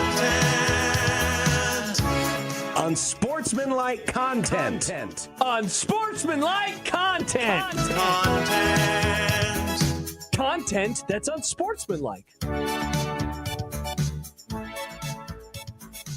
I look forward to next Friday because we'll finally get predictions back on the air. It's been like 3 weeks since we've had predictions. Oh, no. It has It's been a like while. 3 weeks, although it has freed up some time for me on Fridays in the morning, not making that beautiful PowerPoint that I work very hard on every week. Thanks for your service, Nick. Yeah, Thank we do you. for your service. I just Well, want we're gonna- validation. Let's thank you for your service on content today. What do you have for us? How long does Shedeur wait tonight? Oh. So Cleveland's got 2 of the next 4 picks. Now it's a question of how enamored is Cleveland with those picks, and also what Cleveland needs, which is quite honestly probably quarterback 1, and everything else comes at number 2, right? So you have 2 picks to decide whether or not you want to pick Shedeur or the field at quarterback. I think it still could be a while. I wonder if there is something else that is going on, not necessarily injury related or some other type of decision that could be coming up. I would say he still goes in the second round at some point. I think they're going to pick him. Cleveland? I think they're going to pick him. With the first or the second of the second round picks? Make him wait Probably- just a little bit longer? I mean, honestly, they could wait, and they probably should wait because obviously Houston, they're not replacing C.J. Stroud. And Tennessee's just drafted there. So, yeah, I bet it's with number 36.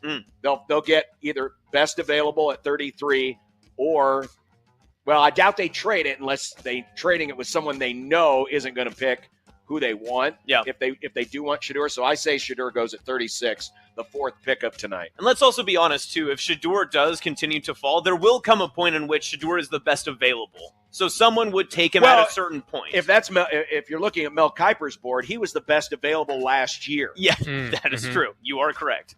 I go number 36 tonight to Cleveland. Wednesday, Charles Barkley was not happy that his network, TNT, wasn't getting the Nuggets Clippers and got stuck with OKC versus Memphis. Games. Knicks and Pistons. Oh, are y'all serious right now? Grizzlies. Are y'all serious right now? That's crazy. Y'all got the Clippers, the best series going on NBA TV instead of here. Wow. Come on, Kenny. Yeah, that's come on, Kenny. Different. Come on, man. That is different.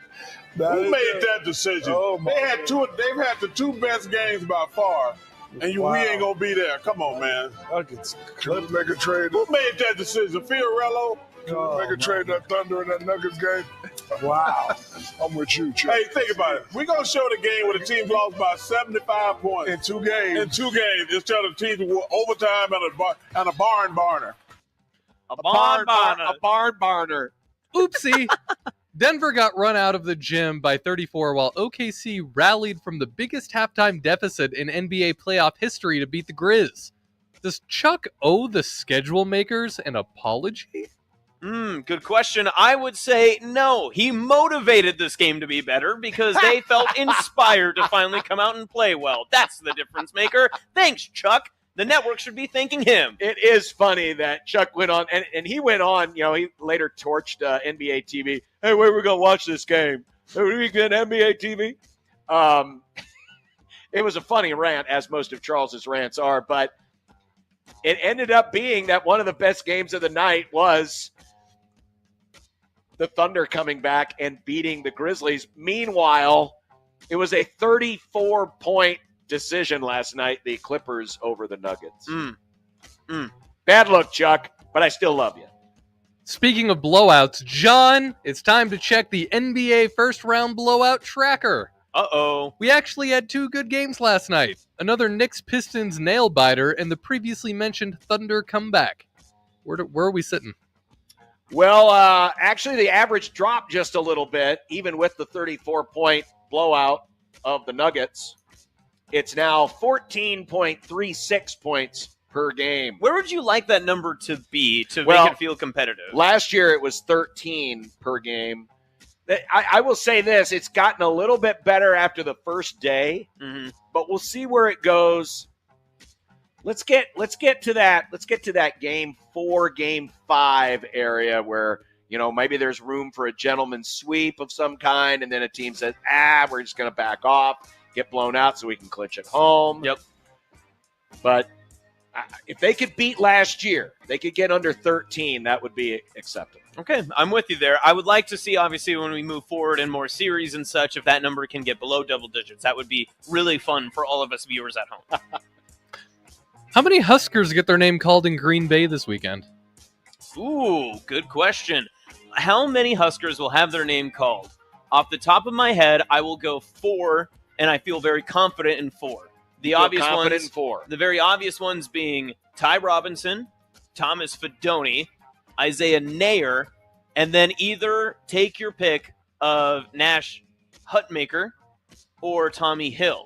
I have been on the proponent side of saying that Tommy Hill's physicality and some of his traits, someone would take a flyer on late, but because he hasn't been able to test, no one's been able to talk to him, he's a bit of a question mark. Yeah. Somebody will fall in love with what Tommy Hill did in his previous tape and his attributes, that they would take that pick for him.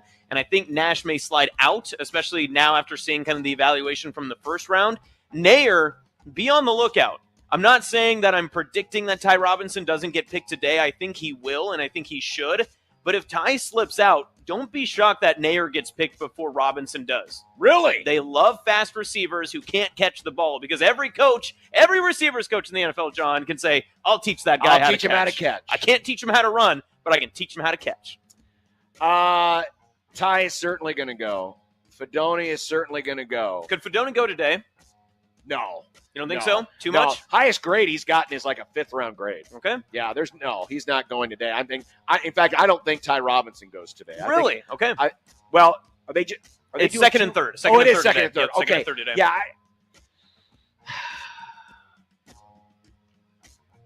I'll say Ty goes tonight. Okay. Third I round. agree. Yep. Fedoni will not go tonight. 5th round has been the best grade that he's had.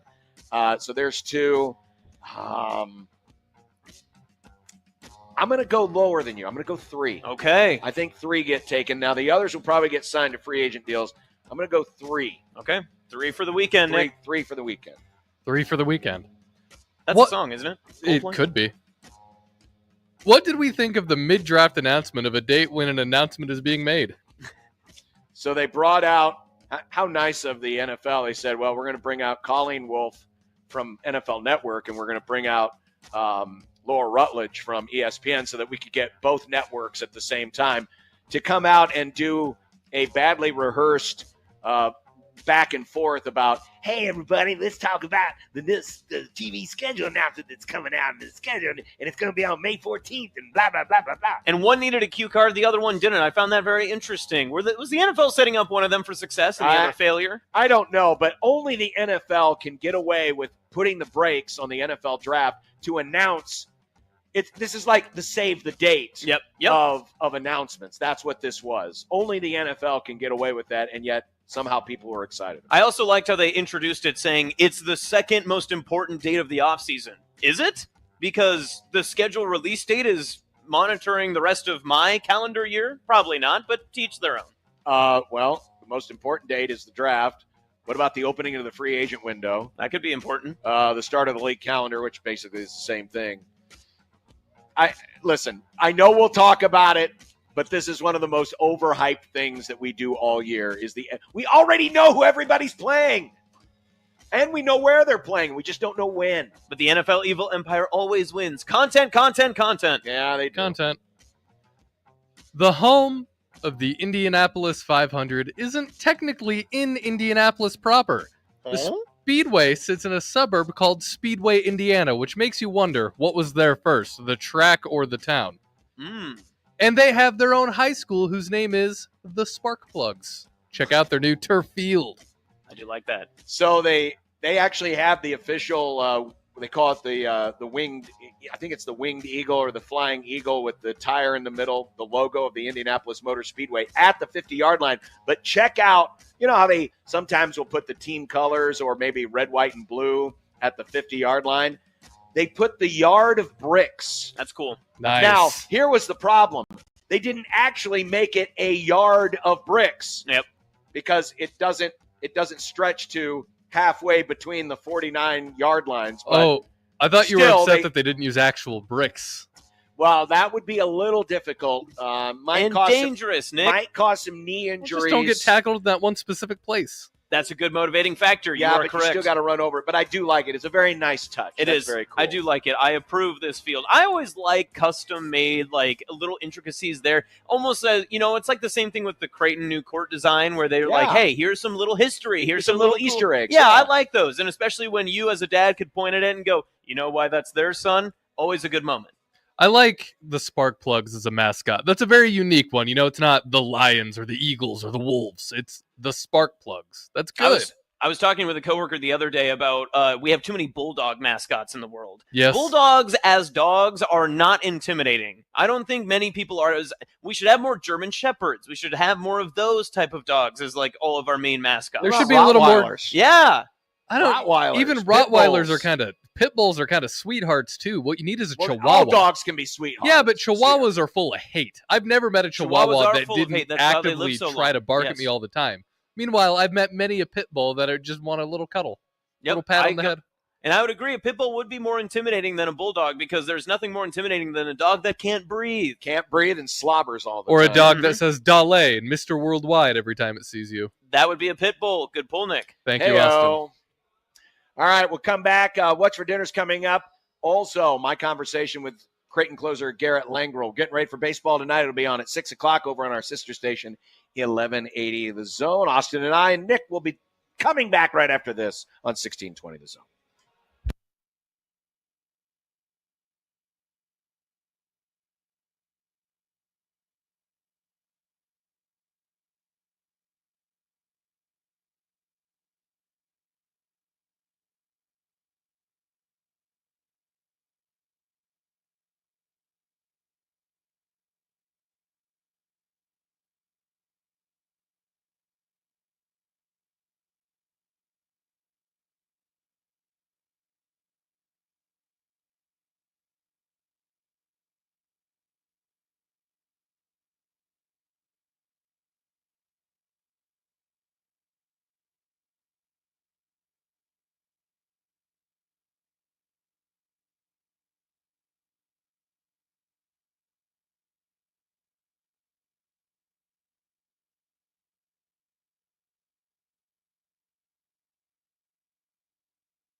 When you knock us down, we're going to get up. And on the way up, we're going to bite a kneecap off. Crust is good on your pizza, not your ass. I will eat your ass first. He's tough as a Woolworth steak. And then it's going to take 2 more shots to knock us down.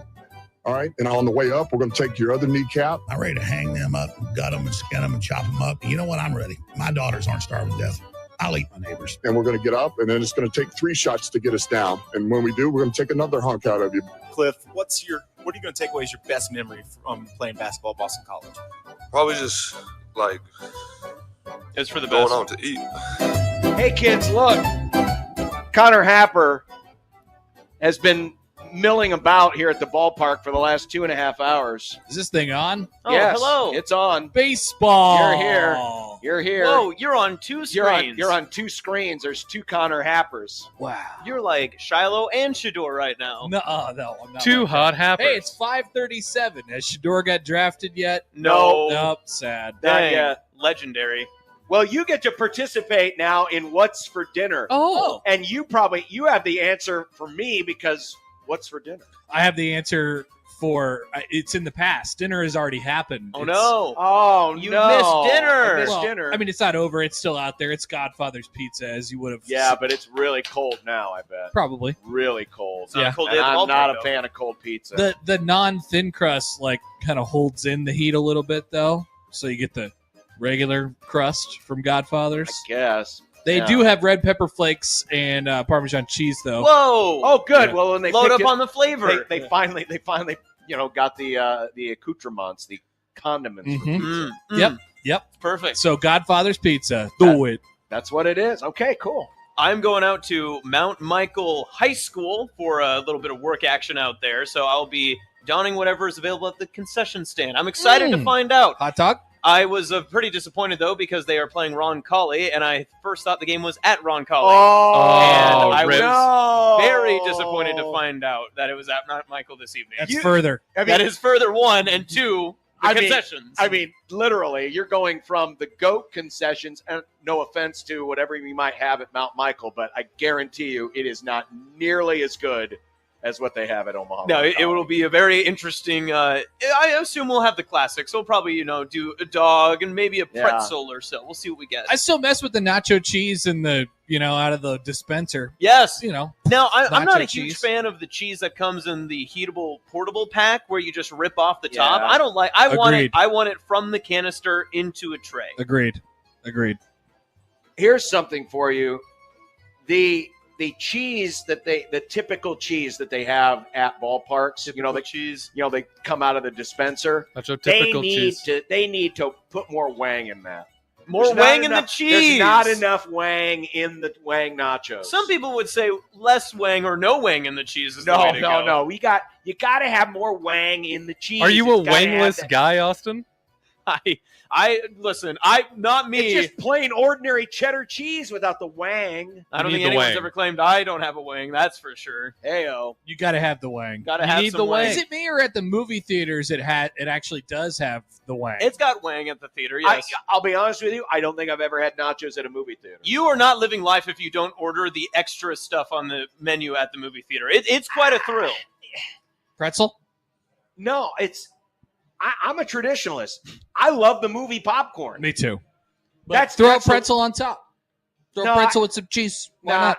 Some chest. I'm not going to a ball game. I'm going to a movie. I You want can the you can movie enjoy popcorn. a pretzel with Maybe it's cheese a really long anywhere, movie. John.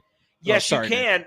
Exactly. That's the point. You can enjoy a pretzel with cheese anywhere, but you can't have movie popcorn at a place that's not a movie theater. So if your movie theater does have a kitchen and such, you don't order from that menu. I've done that. I tried time or not two. to. We did. I mean, I have before, but the idea of trying to eat a meal in a dark theater, I mean, it's one thing. I tend to, when I'm eating at home, I tend to be watching something, so I don't have a problem with eating while iPad kid, watching John. something. But if it's but my house is not also dark like a movie theater. Gotcha. Big window guy. I agree. I found that to be difficult. I went to the movie theater that serves dinner. Yes. Out. Which is pretty much all of them anymore. That's true, but Yeah. there's one specifically That has a kitchen. Yes. that has yeah. a kitchen. Mhm. And I did find it to be, now they have little kind of personal lights for you to make it okay. But I didn't like eating it in the dark. I like eating in the dark. I don't like the fact that when I ordered a burger, they handed me a steak knife with it, and I could not see where steak knife Yeah, was. you could have stabbed yourself. I could have, yes. Exactly. That's the point. I'm a clumsy man. And usually, if you're ordering, because a lot of the menu items at the movie theaters are like sports bar based. Yes. The burgers, the wings, especially if you get something like wings, got a lot of sauce on them. All of a sudden, that stuff gets everywhere. You can't see what you're doing, and pretty soon you got sauce on your hands. You got Bad deal. on your pants. It's a bad deal. Yep.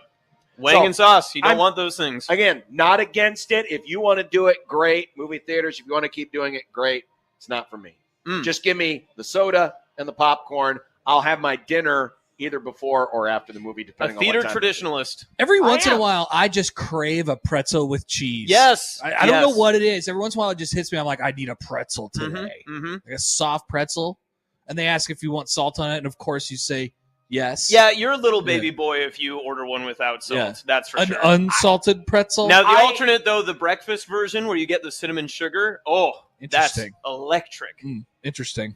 I will get the salt, but I usually scrape about half of it off. I think sometimes It falls off. Sometimes it naturally, gets too you know? salty. You tip it over and it does falls get too, off. It does get too salty. I disagree. I don't think I could. I could have an only salt pretzel and I would enjoy it. I feel like there's never a happy medium. So basically, it's just a pretzel of salt. Yes, I would be. It would be like a salt block for a horse. That would be me. That's my preferred pretzel. That's disgusting.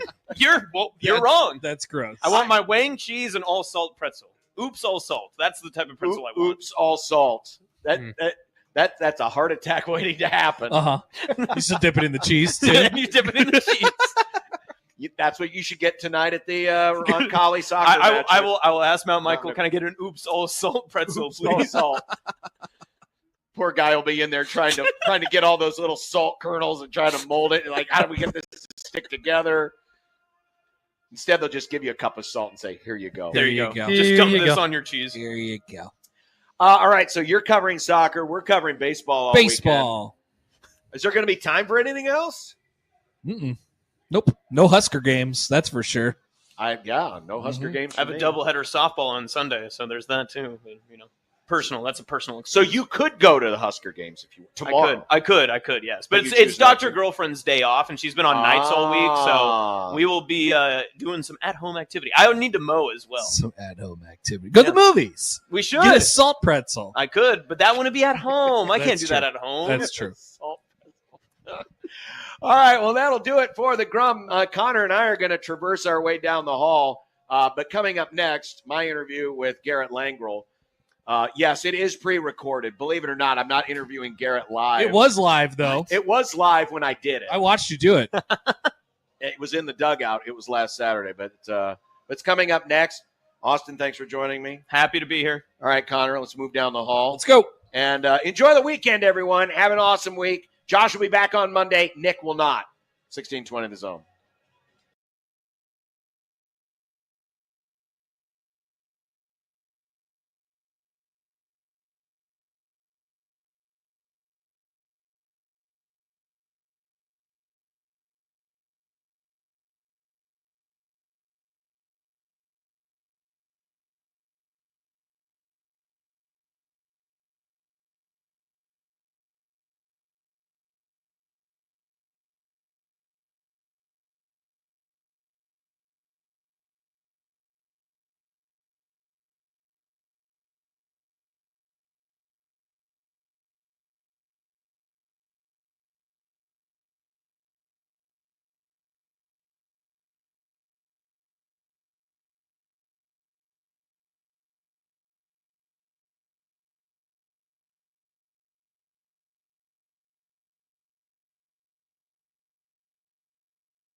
back here to Unsportsmanlike Conduct live at the ballpark, getting ready for Creighton and Villanova, and certainly someone who's going to factor in huge this weekend for the Blue Jays if they are to have some success is Garrett Langrell, who has just been recently named to the Closer of the Year watch list. He currently with 9 saves on the season. He's already moved in to a tie into the top 10 in all-time single-season Creighton history, and what a unique young man this is.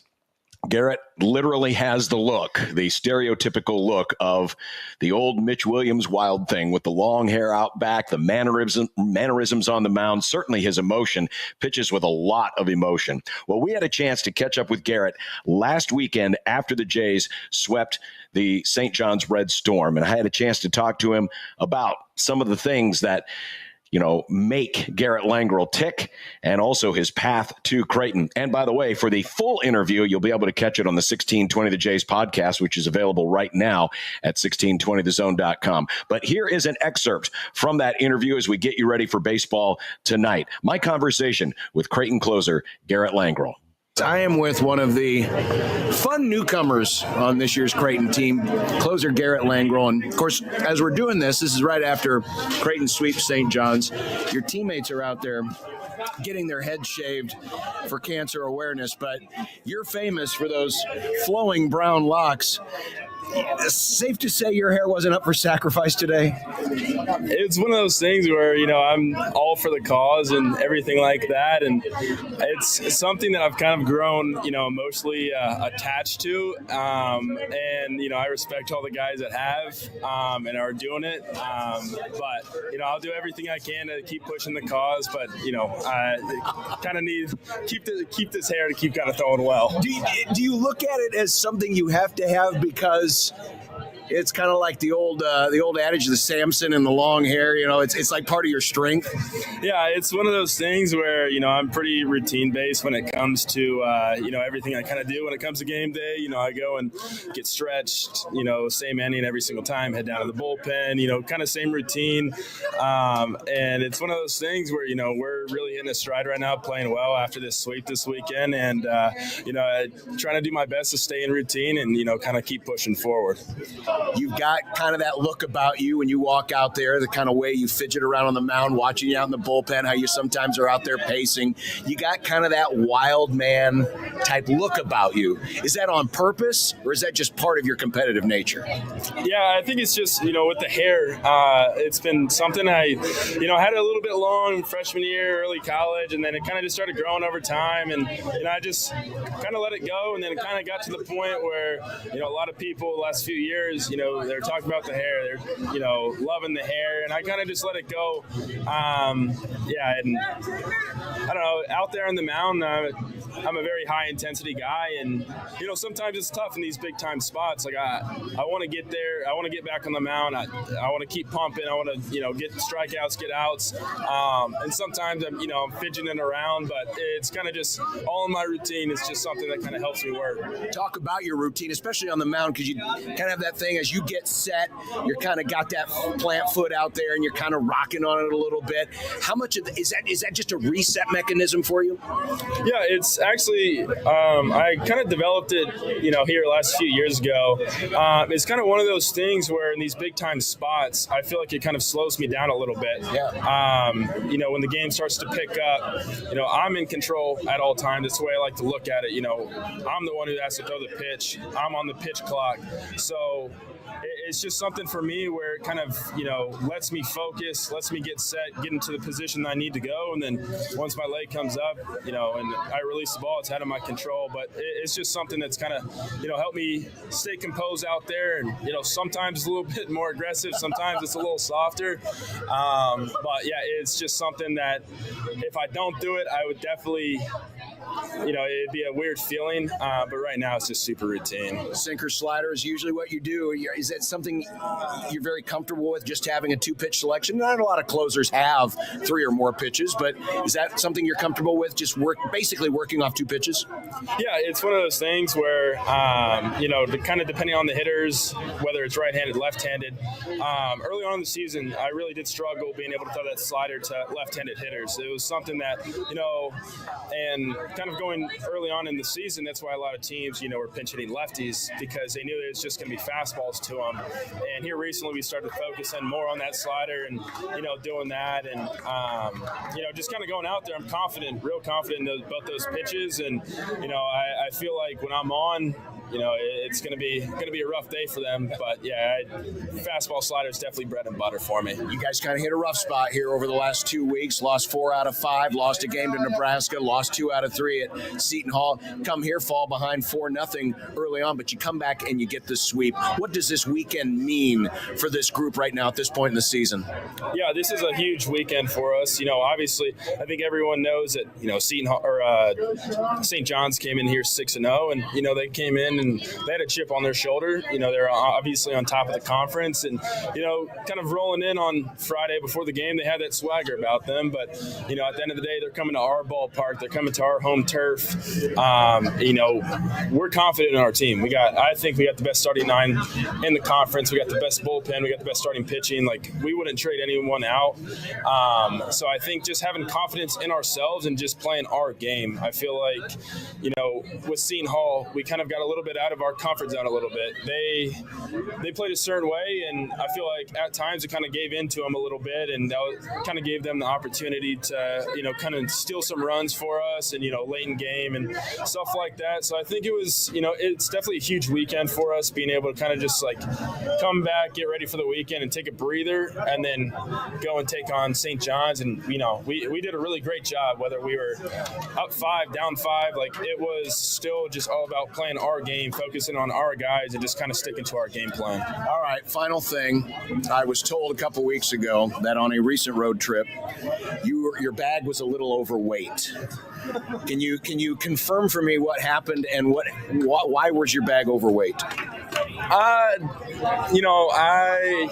not sure. I probably because I bring my boots with me, my boots and jeans everywhere you go. I think those are a few pounds, and I think I had some plyo balls kind of still in my bag and just kind of. But yeah, it was a few pounds overweight, but we got it worked out for sure. Why are you taking cowboy boots, right? Yeah. Why are you taking those on the road with you? That's, if you see me walking to the ballpark every single weekend series, every single midweek game, that's, kind of just my style. I like wearing boots and jeans. And, I like, it's comfortable. I just like boots and jeans. I don't know. If there was a way they could make cleats in cowboy boot form, do you think you could pitch in them? It might be tough. There are definitely some heavy ones. I think the scanner report would just be to lay down a bunt. I don't know if I would go and be able to get that in some cowboy boots. All right, that's going to wrap things up here from Charles Schwab Field. I'm going to head down the hall, join Connor Happer. We've got the call of all 3 games this weekend. The Blue Jays and the Villanova Wildcats. Should the Blue Jays win the series, they're certainly going to put themselves in great position to assure themselves of a qualification for the Big East tournament. But they would really like to get all 3 and continue their climb up the standings. 3-way tie heading into the weekend by percentage points. So you got to defend home field. We should look forward to a really good weekend of baseball tonight, tomorrow night, 6 o'clock. And of course, we'll be back on Sunday for the completion of the series Sunday at noon. But baseball coming up down the hall on 1180 The Zone. Want to thank Austin Jacobson for helping out here this afternoon. And of course, Nick Grimm. Josh will be back on Monday. We should get a full report of his trip to Boston and his efforts in the Boston Marathon. So it'll be back to a full-strength Grum next week. But until then, have a great weekend, everybody, and we'll talk to you this weekend on baseball on Sportsmanlike Conduct on 1620 The Zone.